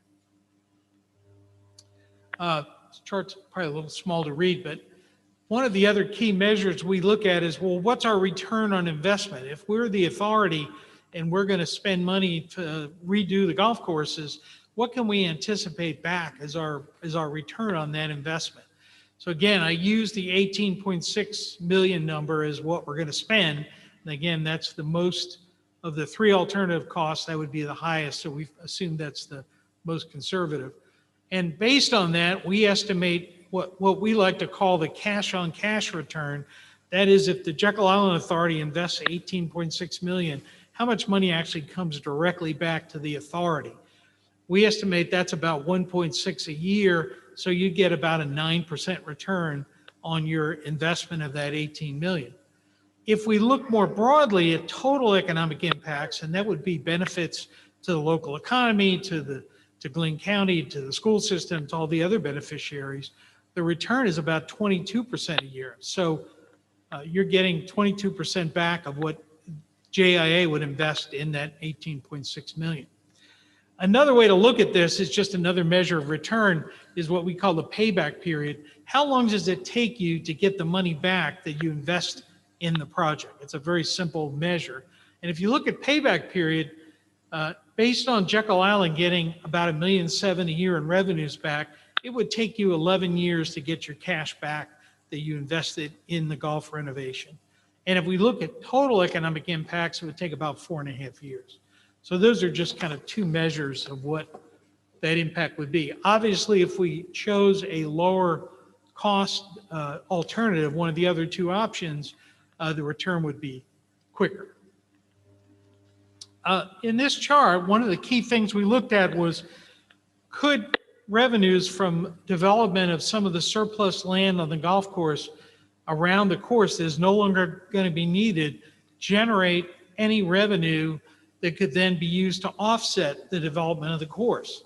And in the master plan, the Vincent plan, they've identified 113 acres that are no longer needed for golf.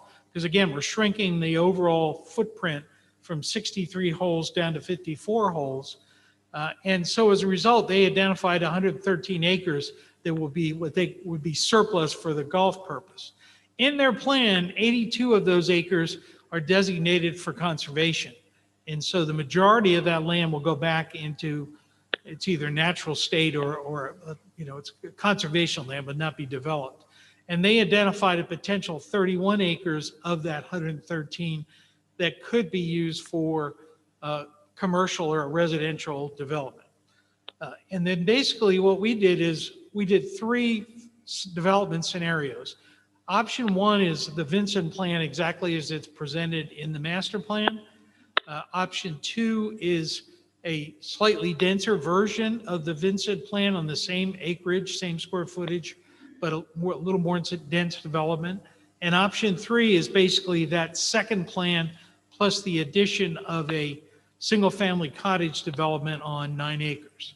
So if you look at those three alternatives, and I'm going to go through them in much more detail as we go through this, what you can see in the bottom of the chart, let's say in 2030, it would generate somewhere between $500,000 a year for the authority to somewhere around $1 million in depending on which option you choose. So the potential here is that new development could be a key driver in generating revenues to the authority, which the authority then has the option to dedicate to pay debt service on the golf improvements. And we're going to talk about that in more detail. But probably, as you'll see in the analysis, the likelihood is that this new development could be the key driver in generating additional revenues for the authority to pay for the golf course master plan implementation.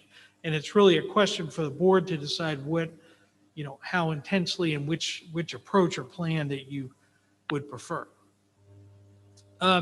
If you look at financing the course, again, we're going to use the 18.6 million because that is the highest cost estimate. What would be a way to get that financed? And our recommendation would be to seek a long-term loan through the state, because the state has a history of assisting Jekyll Island with these improvements and offers a very attractive rate and time frame. So if we assume that we were able to secure a 4% loan from the state on that 18.6 million, and we had a 20-year payback period, it would cost the authority about 1.36 million a year to pay for the golf renovations. And if we look at those, the chart to the right, depending on which development option we choose, we could pay somewhere between 600,000 to $1.2 million of that each year, depending on which development option we would like. So it has the potential to pay roughly half to maybe 80%, 90% of those revenues from the revenue we derive from new development. Now that doesn't get us all the way there, but it would get us part way there. How do we close the gap to cover the rest of those costs? Well, we identified 3 potential other approaches that would provide additional revenue to close those costs. One is to request funding from the Jekyll Island Tourism Fund, maybe for a period of 10 years, and we estimated, say, $200,000 a year. The critical period in the repayment of the money back to the state are those early years as the golf course renovation occurs and as you gain momentum in terms of the development. So that's the most critical shortfall period, and that may be an ideal time to use the tourism fund. The second would be to put a surcharge on future rounds of golf that could be dedicated to retire the debt service. So for example, if you said we want to yield $5 a round every round paid on the course going forward, and we're going to dedicate that $5 not to operating costs but to repay the debt, we estimated that would generate about $300,000 a year, which could go to augment the money you have from the development activity. The third idea, and it's a little more complicated, but is also out there as an option, is the authority could create what's called a community improvement district. These are widely used around the state to provide infrastructure and improvements, and it's basically a special taxing district that only applies to the commercial properties on the island, doesn't apply to the residential properties. But if you were able to create a community improvement district at 5 mills, it could generate another $200,000 a year for the cost. So it looks like you have several potential financing vehicles that it's going to be some mixing of the revenues you could derive from the development and what level of intensity you would like to see there, and then some mixing of those other sources that the authority could generate the 1.3 million it's going to need to pay for the golf renovation. Now, if the decision was to lower the amount of the cost of the renovation, obviously that would lessen the bar that you have to get to financially. But again, this assumes the kind of maximum so we can see what those costs are. Ken, I think that's really important for board members to understand what you're saying there. The idea, all of the discussion of next steps and deeper dives is so that you are able to make good decisions and make decisions that you feel good about from the standpoint of exploring various options. Obviously, if there's more money that were to be made available, say, as a grant from the state, for instance, there may not be any financing options that would be required. So that would change the picture of everything.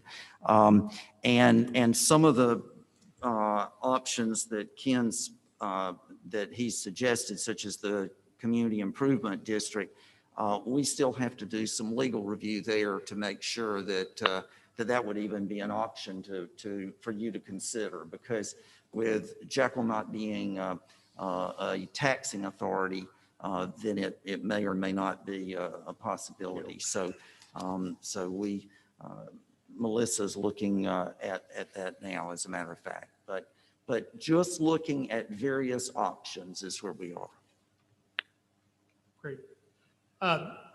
Let me proceed and just kind of go through a little bit of the background of how we got to some of those conclusions. And be glad to answer any questions that you have. I'm going to move quickly through this part because this basically, Troy covered a lot of this ground, and we put it in our report basically to tie the two together. But, the issue is basically rounds have been declining in terms of play at Jekyll, but you're running somewhere in the low to mid 60,000 rounds a year in terms of golf. And back in history, there was significantly more rounds played in the 100,000 rounds in the early 2000s. So what's happening? Why is that occurring? Well, there's kind of a combination of factors. What we're seeing is golf has been declining, has been in a long-term decline for several decades because golf participation around the country has been declining for a variety of reasons. Interestingly, during this coronavirus pandemic, golf participation is spiking up as people are kind of rediscovering it. I'm not sure anyone I've talked to said they're sure that's going to be a long-term trend, but it's certainly, since it's one of the things that we still can do during the pandemic, has seen an uptick in that. The other thing is you have a lot more competition in your local market here. There's a lot of competition by other courses, daily fee, public play golf courses in the Glenn County region. And so where Jekyll kind of dominated that market, now you're facing lots of competition. And yet at the same time, we're not seeing golf rounds, total golf rounds within the area growing dramatically. So what you're trying to do here, and the plan is to maintain and enhance your share, but it's not going to be a case in terms of the renovation of the course where you're going to see dramatic, huge increases in golf participation. Nobody's forecasting that. Just again, another key measure is you get about 1,000 rounds of golf per hole annually, and the average for public play courses that National Golf Foundation indicated is around 1,700 rounds. So you're getting significantly less play per hole, and that's really part of the argument that they've raised. If you shrink the number of holes and spread the same number of rounds around on those holes, you're going to get a higher level of play per hole. As you well know, the operation of the golf course had been a cost item to the authority over years, and so in part of this strategy is to look at ways to mitigate or at least control what the subsidy necessary each year is going to be to support the golf course as a key amenity here on the island for residents, for visitors, for hotel guests, for everyone who comes and enjoys the island. The Vincent Group did an analysis. The first thing they looked at said, what if we just leave the courses as they are in terms of the current 63-hole layout and just were to improve those courses to make them more competitive? And their estimate is that just to take the existing golf facility, upgrade that facility, but not make any major changes is probably a $21 to $22 million cost. So the point I think here is the option of doing nothing is not a low-cost option. There really isn't an option of doing nothing. You're going to have to spend just to upgrade some of these courses. This is the master plan that they walked you through. I'm not going to spend any time orienting that, but basically this was the Vincent master plan that's in the draft plan they presented to. These are just two detailed slides. And then based on their work, they basically estimated a cost to renovate the course. And their recommendation is to end up again with 54 holes, shrink from 63 to 54 holes. And they have three options where basically it depends really what they do with the Indian Mound course, how they change that course over time. And one is you create on Indian Mound a par 3 and a par 9 out of that course, which I would say is probably their preferred option. The second is create just the par 3 and not restore the par 9. And then the third is restore Indian Mound as an 18-hole. So you would have 3 18-hole courses, no par 3, no 9-hole course. So they gave a cost estimate for each of those, and that's how we get to our estimate of $15 million to $18.6, depending on which of these options the board decides to proceed with. Moving now to the development area, was one of the key things we researched was what level of development is realistic on the surplus land that they identified, and if there was development, what would it generate? What would be the value of that development, and then what would it generate for the authority? looking for ways to identify revenue sources you could use to pay the course back. That was our mission, basically. So I'm going to go quickly through 3 scenarios so you can see those and just explain the difference. And if you look at this map, it's a little hard to see the lettering, but Vincent had identified 4 areas of possible development. A, which is over by the existing clubhouse. B, which is down further there, about halfway down near the historic district. C, which is over on Shell Road and that parcel. And then way to the north, there's a parcel D. And so they had identified these 4 parcels as potential surplus sites that they could develop. So out of that 113 acres, they identified 31 of those acres as potential development sites. Again, this is a little small, but just, and what Vincent proposed in their plan was on those 31 acres, they would build a 50-room lodge property at the clubhouse location, basically where the clubhouse and practice facility is today. It would have 6 golf cottages attached to the hotel. That's a very popular thing in these lodge developments, to build standalone little cottages, but they're all part of the hotel, because sometimes you have larger families and they want to have a little cottage instead of a hotel room. And then the other was 12 acres would be developed as an assisted living facility. That was the large parcel kind of over by the district. And then 5 acres would be developed as a retail center. The 4th piece, which is parcel D, they identified as developed as a nature amenity. And so that could either just stay totally undeveloped, or it may be something that has a nature focus, like an observation area, or some maybe just a pavilion that people could go for bird watching or other things. They gave several alternatives, but they said, it's really up to be defined in the future.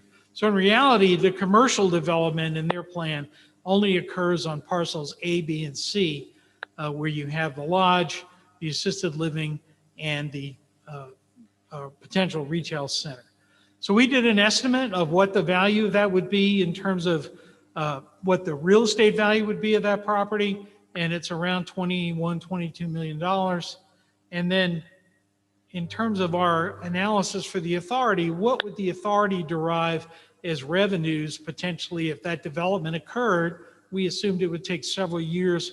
That wouldn't all happen the first year, but over, say, a 4-year build-out period.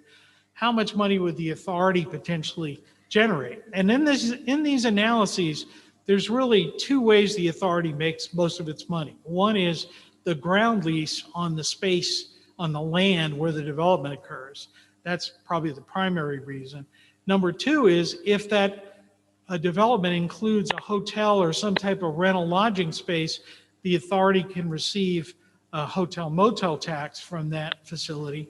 And then the authority also has several ways it can participate. If it's a condominium or a single family project, they actually get a fee from the initial development of the property, and then every time the property transacts, there's a fee, typically could go to the authority. So we developed this schedule basically showing the plan. This is Vincent's plan and what the revenue would be. And you can see in this typical year, the total revenue would be just $475,000 to the authority. That's mostly revenue from the ground lease, and then there's some hotel motel tax. Those are the 2 main sources under the Vincent plan. So that's kind of option 1. Option 2 is basically the same 4 parcels. So we have A at the practice area, B at the assisted living, C as the retail site, and D as the nature amenity to the north. So there's no change in terms of the physical parcels are the same location. But what we looked at here was what we thought was a market acceptable level of development that would go on those that was slightly higher than what Vincent had showed. And so what we're proposing is that you do 60 lodge units and 20 golf villages, golf cottages associated with those. So you'd have a total of 80 units. And the assisted living, we'd increase to 100 units. And the retail stays exactly the same. We estimated about 12,500 feet of retail, which is the same we had in and the other. And then in parcel D, again, you're not developing parcel D. But just increasing the density slightly on those alternatives, and at the same time, probably shrinking the site that becomes leased, because we had to get the size of the land in relation to the level of development, that the land costs were reasonable in terms of doing that development. We actually opened up some additional acreage and at the same time increased the potential revenue. So under this scenario, which is the same 4 areas that we talked about, but a little more intensely developed, we could generate just short of $800,000 a year for the authority in terms of total revenue. And you can see most of that comes from the ground lease, because we're able to get a higher ground lease rate, a higher yield per acre than we could under the other option because of that development. And then we also get some hotel motel tax revenue from the lodge, which could potentially be dedicated back to this project. So again, that roughly comes in around $780,000 a year, and we did a cash flow over 20 years. And it goes up each year because your lease structure has a CPI adjuster in it that allows you to get more revenue as time goes on. And so you start out at these numbers, and then you would see an escalator over that period. The third option basically takes that same development plan we showed in option 2, and the only difference is there's a new site identified. Let's see if I can see on here. Yes, I'm sorry, it's option E at the bottom. There's a parcel of about 9 acres along the lake on the very south side near Shell Road that looks like it has potential to be a single-family cottage area, that you could develop as single-family cottages. They would have a very attractive view up to the lakes, and it would be very similar in density to what you're seeing at Ocean Oaks, kind of a similar scale in terms of the development there. So we added that piece in because we think there would be market support for that. And if you add that piece in, basically option 3 is option 2 plus that parcel, you end up with a total development value of about $54 million. And your ability then is to generate just short of $1 million to the authority, $933,000 from development. So basically you have those 3 options. You have the Vincent plan as it is. Vincent option 2 is slightly more intensely developed, and option 3 is that plan plus the inclusion of the parcel E.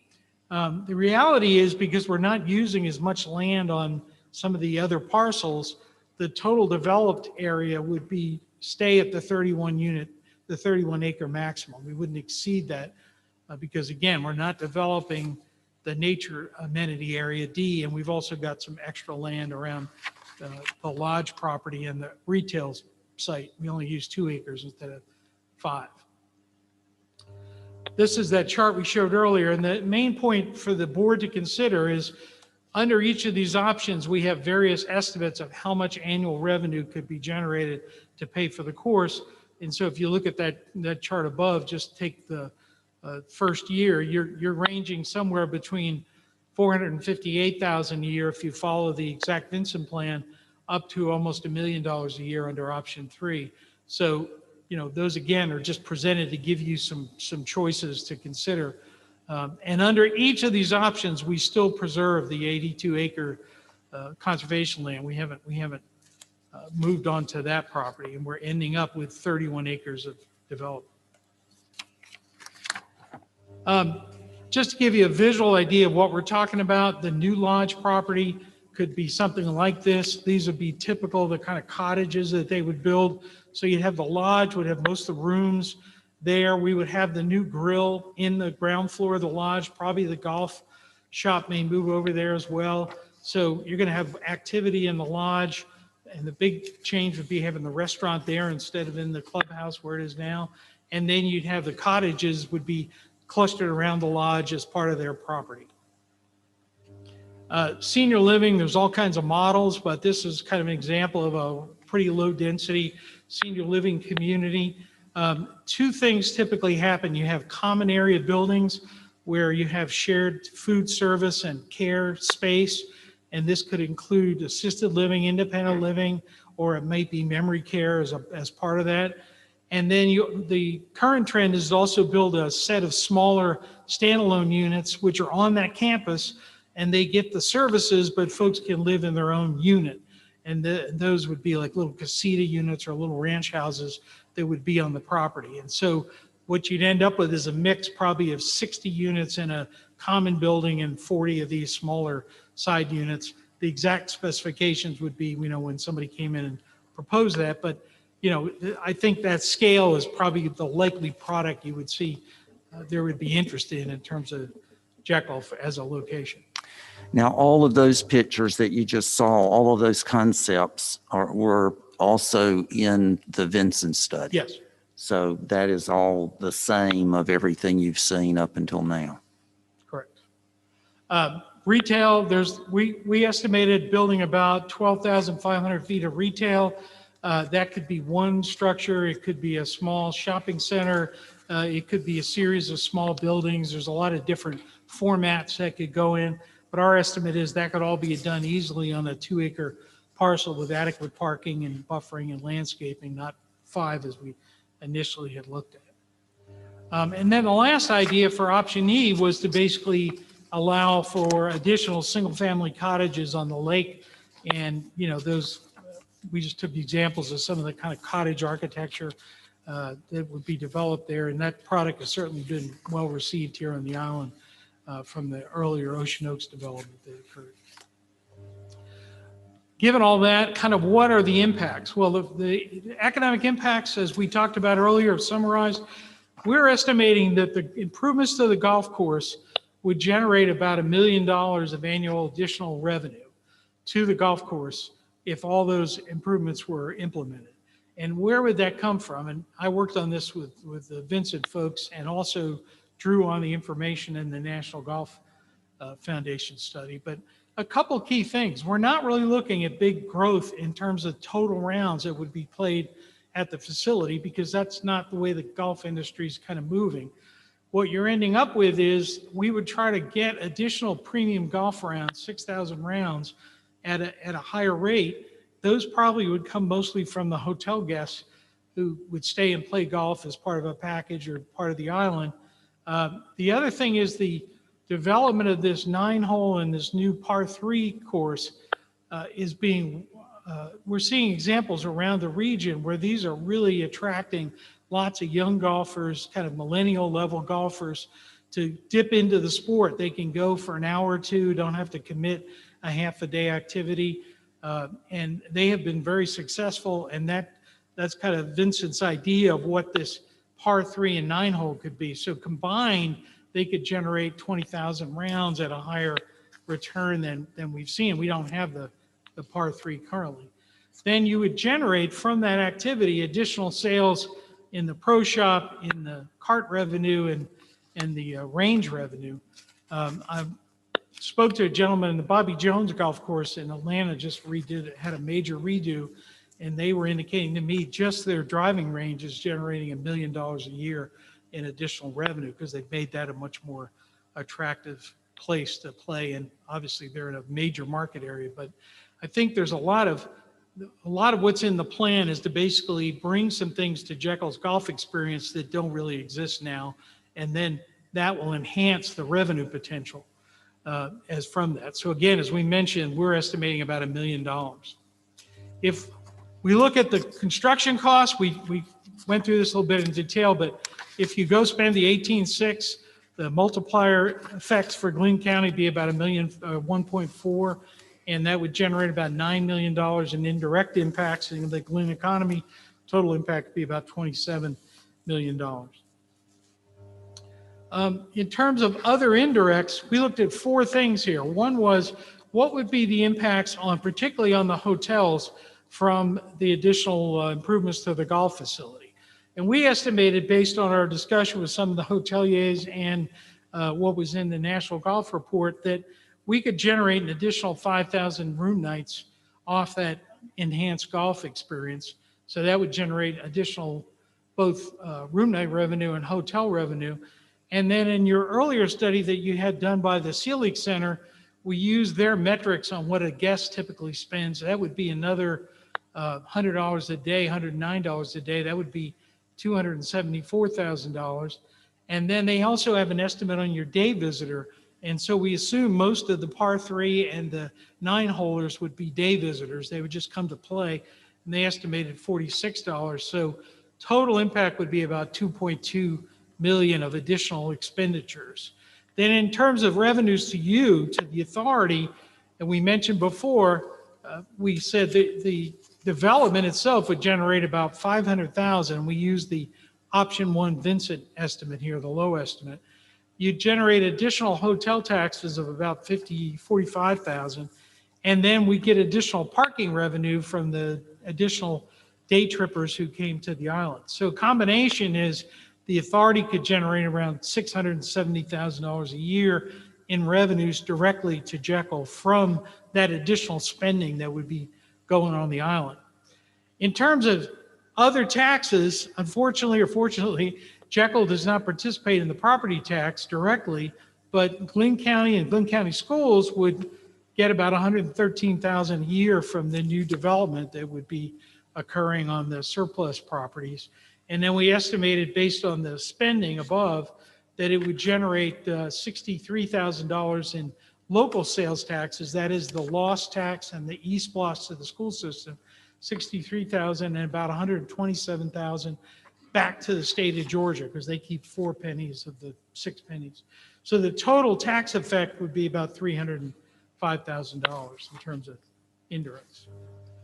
Again, we went through this chart. If you look at how the total economic impact, if you add all those numbers together, that's how we get to the 4.2 million.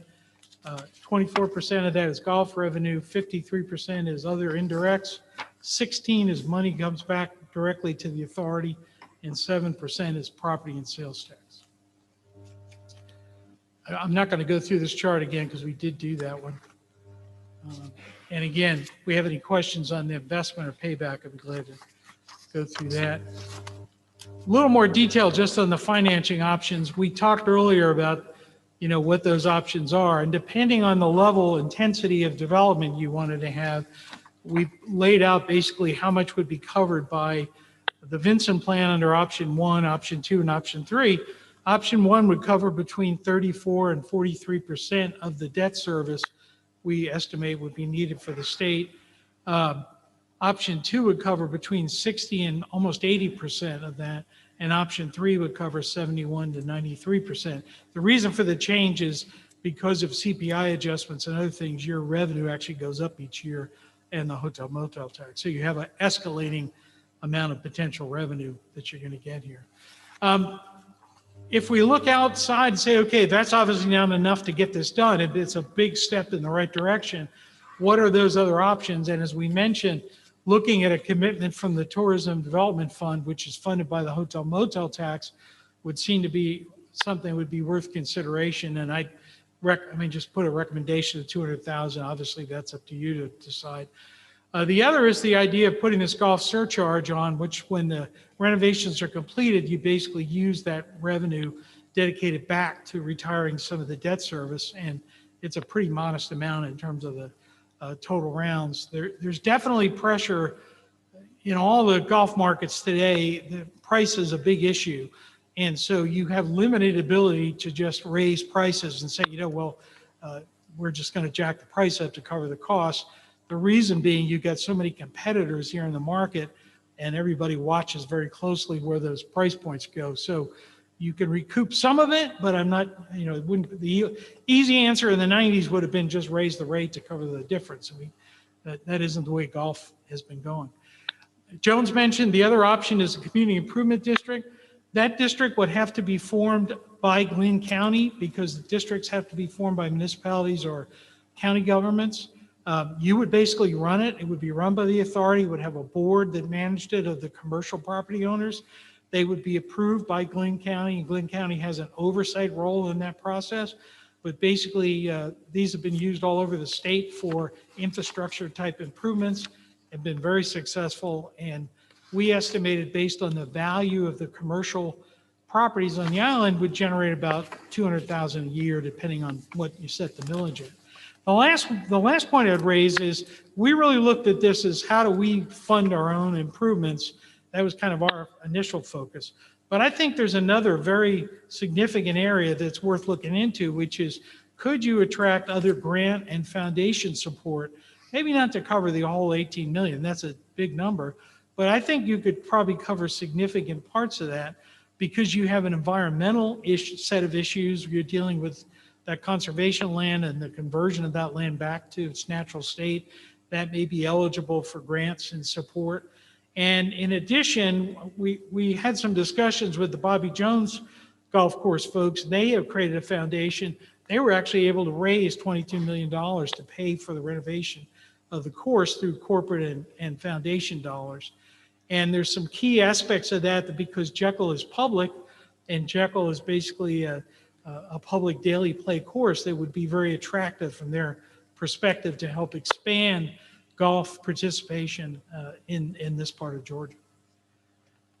So with that, a lot of information. I'd be glad to open it up to any questions or that I can address. Mr. Chairman, can we make comment? Absolutely. Few things, lot of thought is obviously gone into this, and I think there's some things we all agree on and some things we probably maybe find that we don't agree on. I think we all want golf to be successful on Jekyll Island. It's one of the fantastic things here, opportunities, and I think we agree on that. I think we probably agree that some adjustments probably need to be made to make that successful. But one of the key things about Jekyll Island that makes it attractive is the lack of density, is the lack of traffic, yet having a sustainable level of residential as well as visitor traffic and habitation. You know, I'm not aware that any decision has been made that we would adopt all of the recommendations that were made as a part of the Vincent study. There's some things in there I think that we do like. I think some things in there that we would be easy, maybe low-hanging fruit, and there's some things that would cause some of us heartburn.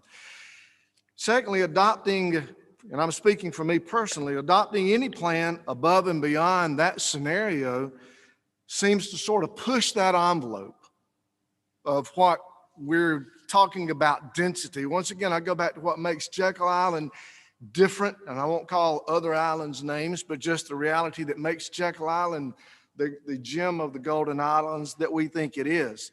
But that seems to be the things such as the lack of traffic, the lack of density, the benefit of we talked about of being able to experience the live oaks and experience the wildlife population that somehow or other doesn't go totally compatible with enhanced densities.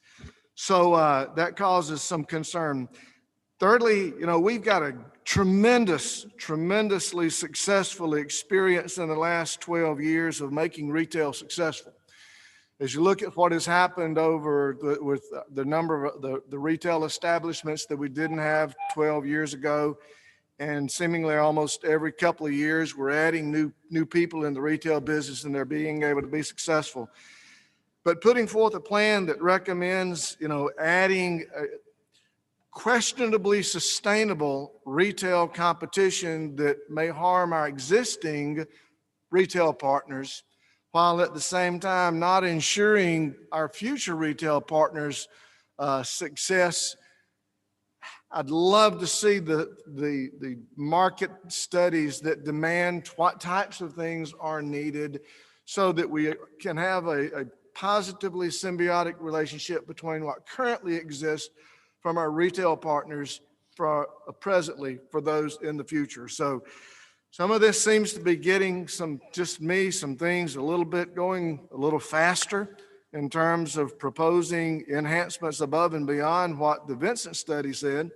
But I'm not even sure that we totally agree on what all of the components of the Vincent study. And maybe I'm the only one that feels that way, but that's the way that I kind of take a lot of the recommendations as they move it down the road to adopting $20 to $30 million worth of debt to do two things that we know that we want to do. Make sure that golf is successful and finding those appropriate adjustments to make that work. Thank you, You Dr. know, Evans. I think that your concerns are certainly concerns that the board should take into consideration. And I don't think we're there yet. This is, as I see this is a possibility that the board has to look at and decide what we want Jekyll to look like, what we want golf to look like, and how do we make that happen? Do we do some of this? Do we do all of it? Do we go back and rearrange parts of it? So I don't think we're at a decision-making point at this stage of the game. We're really just taking first steps. And I think a lot of what you talked about, Buster, will shake out as we move forward in this process. So right now, my mindset is, hey, everything is on the table, nothing is in concrete. Let's see where we go with this. I concur with Mr. Cougar, but that does bring us to Jones. What are our next steps and where are we going after this presentation? Well, Buster's correct. Dr. Evans is correct that there's not even, you have not adopted the Vincent master plan yet. That's the reason in Ken's presentation today, if you notice, it's the proposed master plan. And so this is just one more ingredient. I feel like that the list of next steps that we've talked about are very important because I think we do have that luxury of taking some time. And because there's some unique components of all of this that were even recommended by the Vincent group that I think that we need to understand better. And you know, why are we looking at some of the golf course improvements that we're talking about? And so on the next steps, for instance, even to have Aaron Saunders, who's in charge of our golf course maintenance, to talk about some issues that until you have a conversation with Aaron, you don't even really understand, like some of the irrigation issues. And so I think that is part of that deeper dive that I'm talking about. And I think also looking at, I think Dr. Evans, Buster, I think your comments are well taken as far as that balance, and nobody's made any decisions on any of that yet, as far as the components even within the Vincent study. But to understand those components, because I know that Ken mentioned a few minutes ago when he was talking about the golf lodge, he referred to them as cottages, which are basically bigger rooms, because I know I saw some discussion earlier where people were assuming that meant condominiums, and that wasn't at all what that meant. So I think to deeper dive into the components of the study and see what y'all are comfortable with and have a full understanding of all of the various issues is the luxury that we have at this point in time. Because like we've said, we don't have the money, and so we've got the time to look at this. But I think that Ken's done a great job of looking at a lot of different options, and some of them are probably feasible, and some of them may be a little more innovative and maybe a little more difficult, such as the CID that he talked about. But at least to look at that balance of you know, the improvements to the golf course and you know, where you go from here as far as that balance that I think we all are very concerned about, keeping what makes Jekyll Jekyll. So I think just some more discussion and time. That's the reason I'm saying that I will get with the chairman to look at some additional sessions for y'all to dive into this a little deeper, because I don't want us to go forward with this and and not have a total understanding for instance, even the limited retail that was proposed in the Vinson study. I think that needs to be understood and talked about further, obviously, with the comments this morning as well.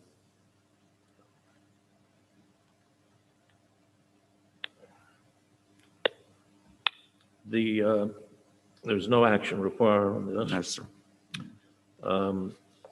If you all are ready, we will talk about the consideration of awarding request for proposal RFP 359, proposal for exhibit concept design plan for Olive Cottage.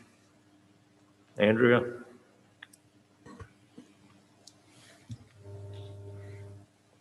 Thank you.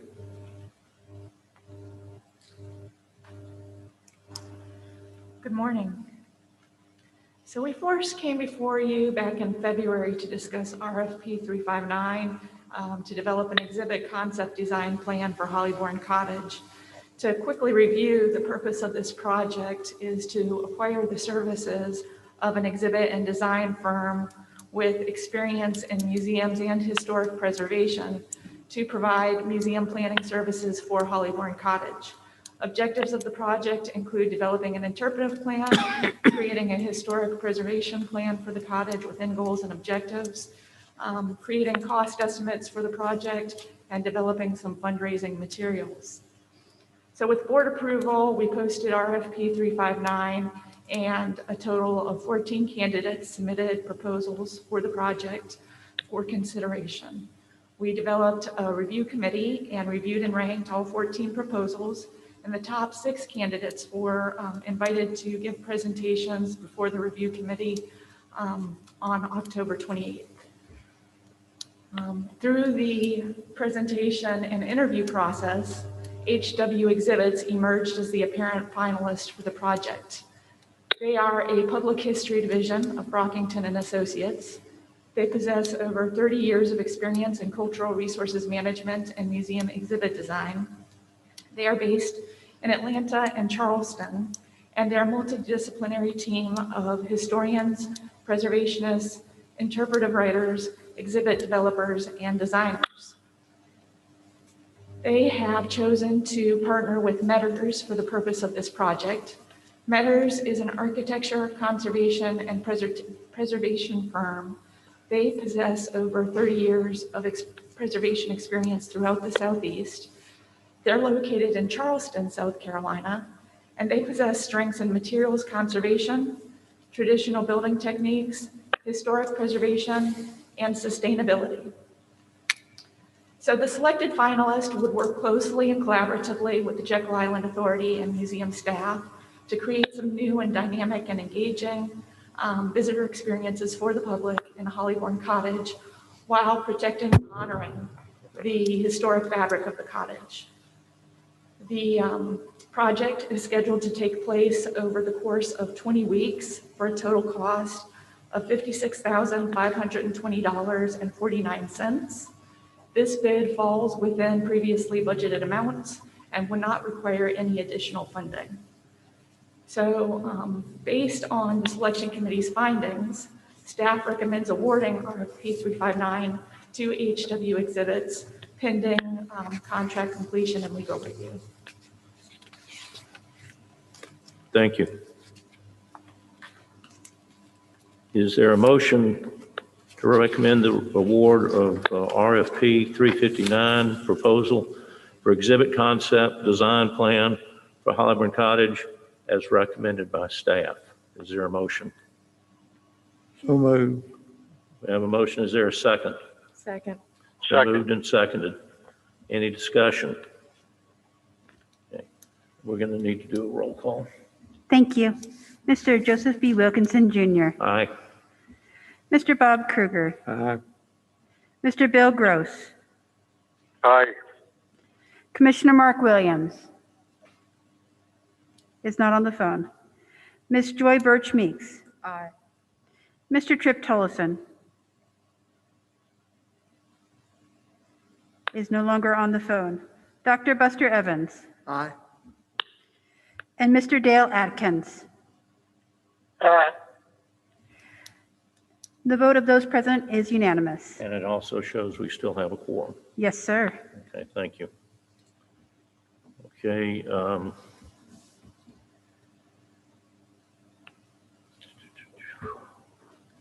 I guess we're going to the Pier Road lease renewals. Yes, sir. Okay. Maria?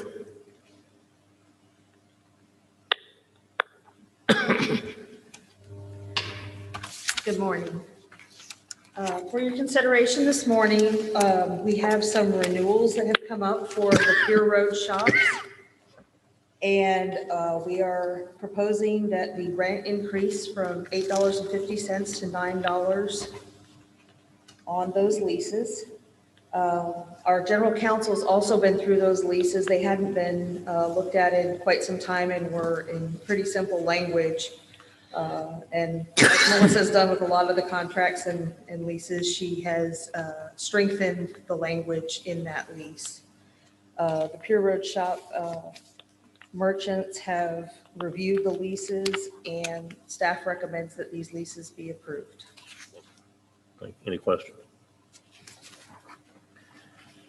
Is there a motion to recommend approval of the listed Pier Road lease renewals as recommended by staff? Make Sure. a motion. It's been moved. Is there a second? Second. Second. Moved and seconded. Discussion. Okay. Roll call vote, please. It'll be, I feel better doing that, as you all know. Thank So you. We'll do the vote. Thank you. Mr. Joseph B. Wilkinson, Jr. Aye.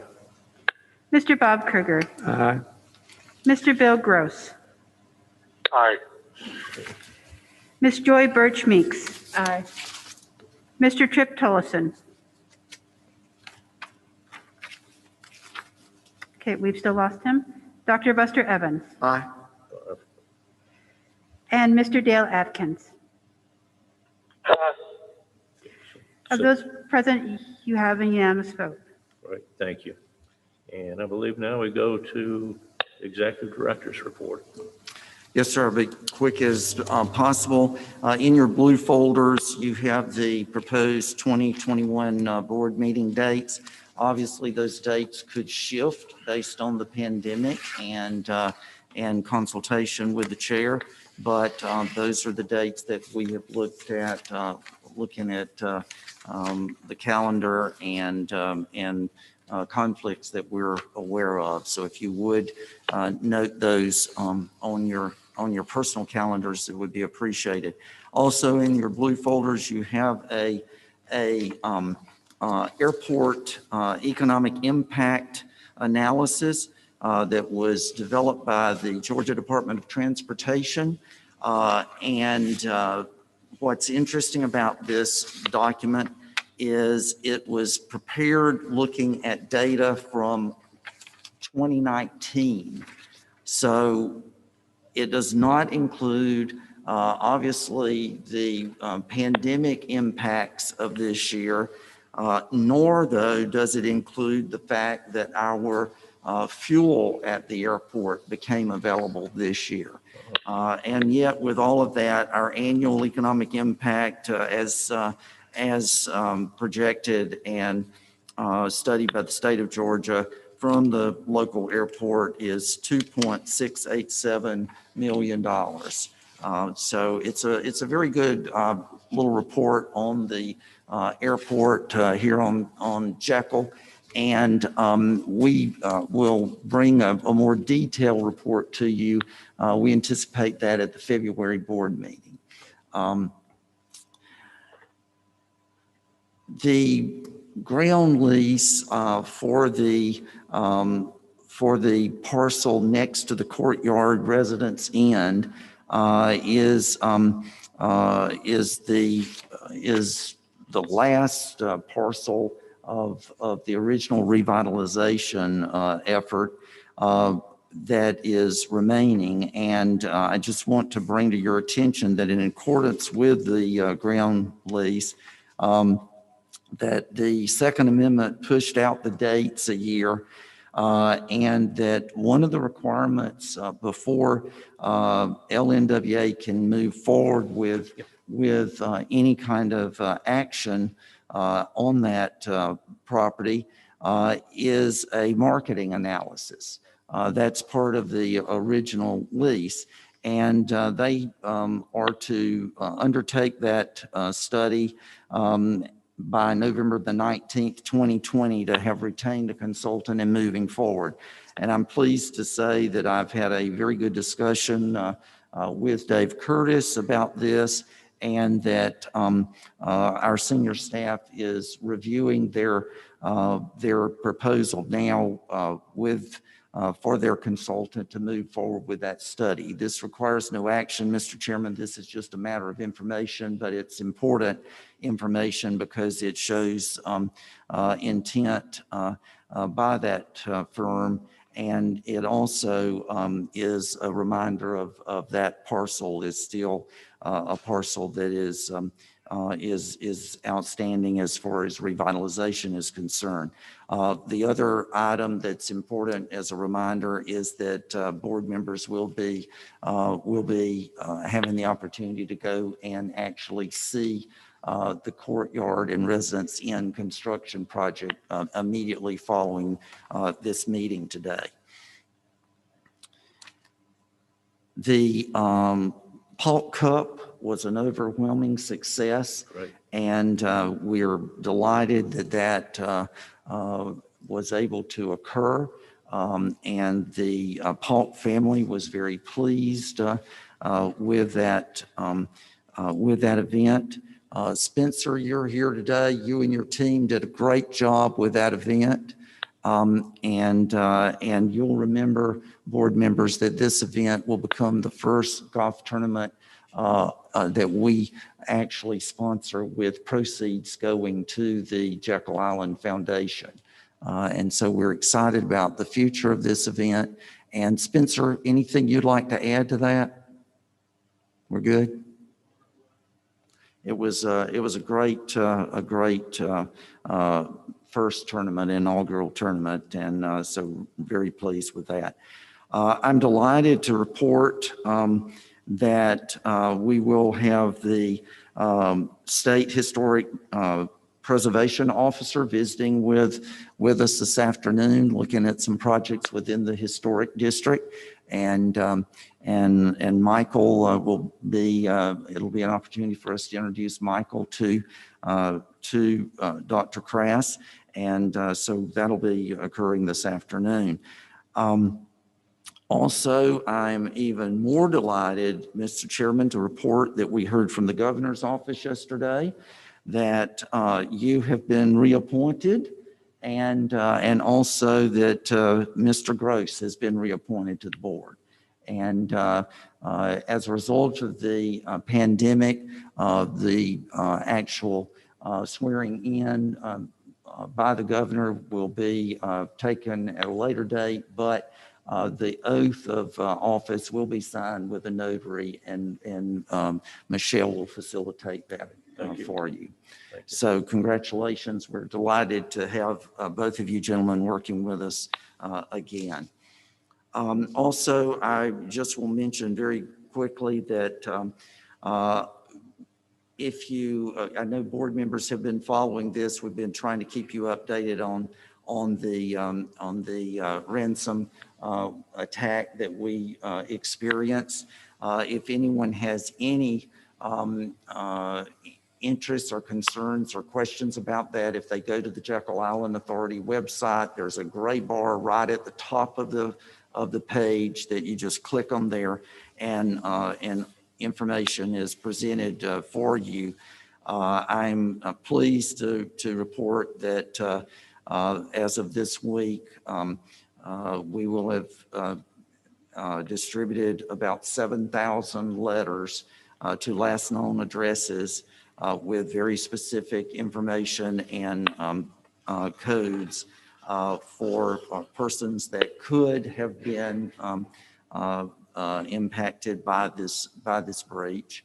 And the call center is operational, and according to my latest discussion with Melissa, everything is working there as anticipated. So hopefully we will have all learned a lot from this experience, and it will not occur again, would be the best thing possible.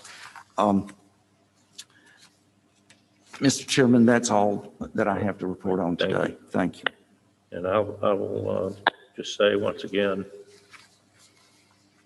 this staff, this entire team is simply remarkable, and I thank you. The fact we're able to hold a meeting in here is because of the hard staff work, and thank you all.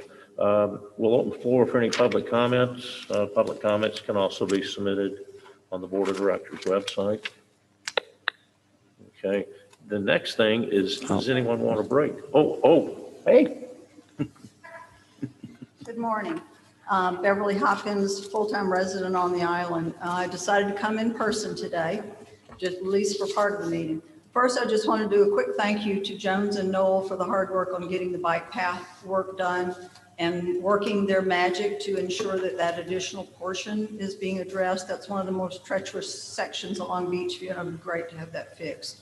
It's looking good. I haven't ridden my bike up there, but I've seen what's going on behind the Holiday Inn. Also thank the board for continuing to do this broadcast online. I've watched each time and have noted anywhere between a dozen to 2 dozen people are out there listening. So we are out there listening, and apparently some people are watching it later, which is excellent. That's a really good thing.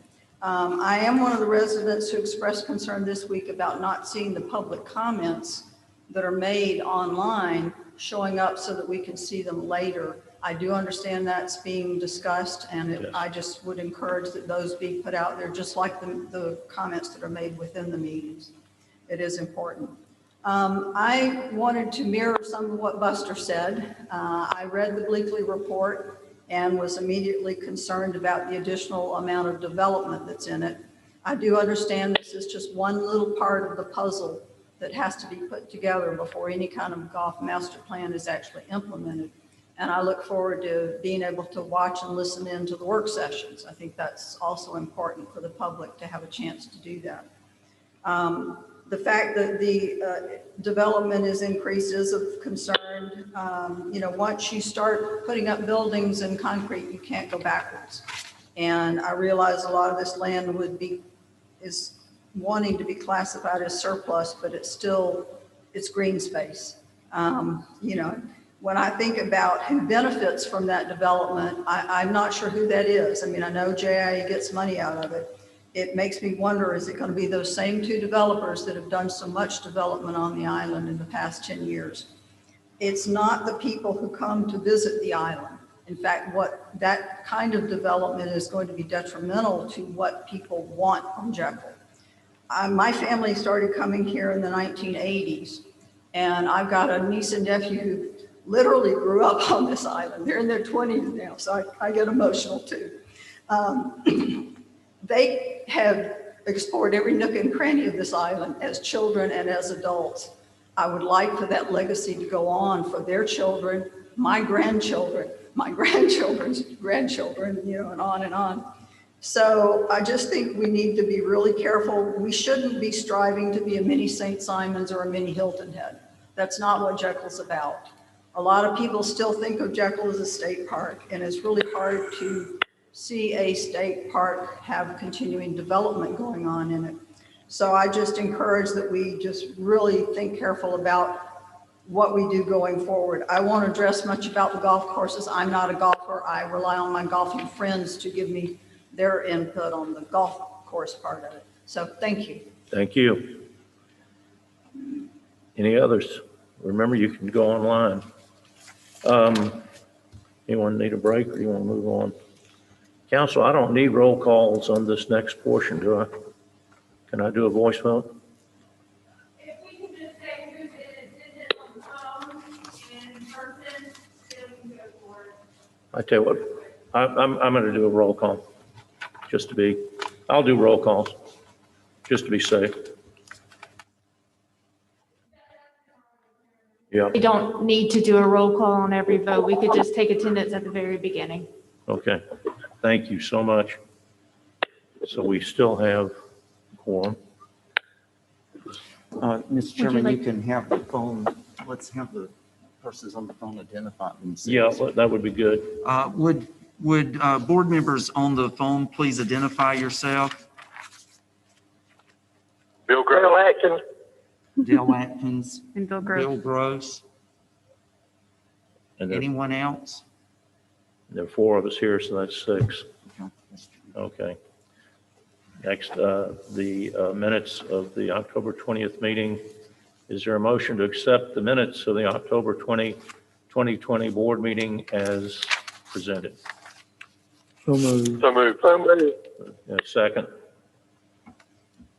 Any discussion? Okay, so we don't need a roll call on this? Okay. All those in favor will state by saying aye. Aye. Aye. Those opposed, Aye. like sign. Okay, thank you.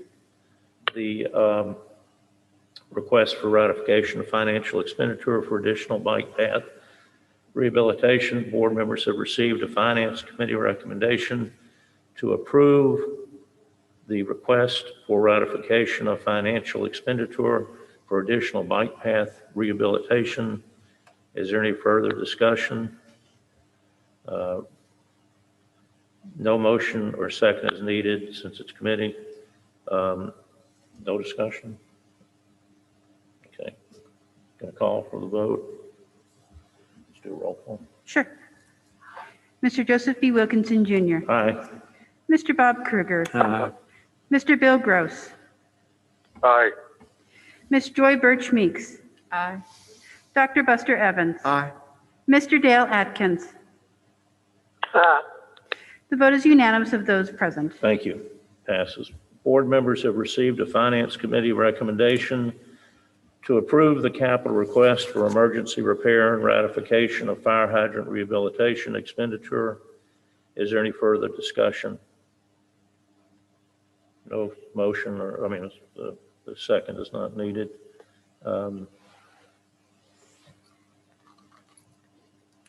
I can have a straight vote? Okay. All those in favor will signify by saying aye. Aye. Aye. Aye. Any opposed, like sign. Motion carries. Okay, the next is the request for proposal number 359. Board members have received a committee of the whole recommendation to approve the award for request for proposal RFP 359, proposal for exhibit concept design plan for Holborn Cottage. Is there any further discussion? Okay. All those in favor will signify by saying aye. Aye. Aye. Opposed, like sign. Motion carries. This is the Pier Road lease renewals. Board members have received a committee of the whole recommendation to approve the Pier Road lease renewals. Is there any further discussion before a vote to adopt the recommendation? We don't need a second. We ride together? I'm sorry. I couldn't hear. You've been talking to someone else. Oh, okay. So all those in favor will signify by saying aye. Aye. Aye. Aye. Any opposed, like sign. Motion carries. And that should take care of. Motion to adjourn, sir? Yes, we always have to do that, you know. Move to adjourn. Oh, Thank good. And I don't think there's any objection. Is there to adjourn? Anybody who objects. Amen. stay seated. All right, we are adjourned, and thank you Tell them all just so to very hang much. around if they want That's to. right. Hang in That's there. right. Yep, thank you all very, very much. Oh, yes, yes. Thank you. So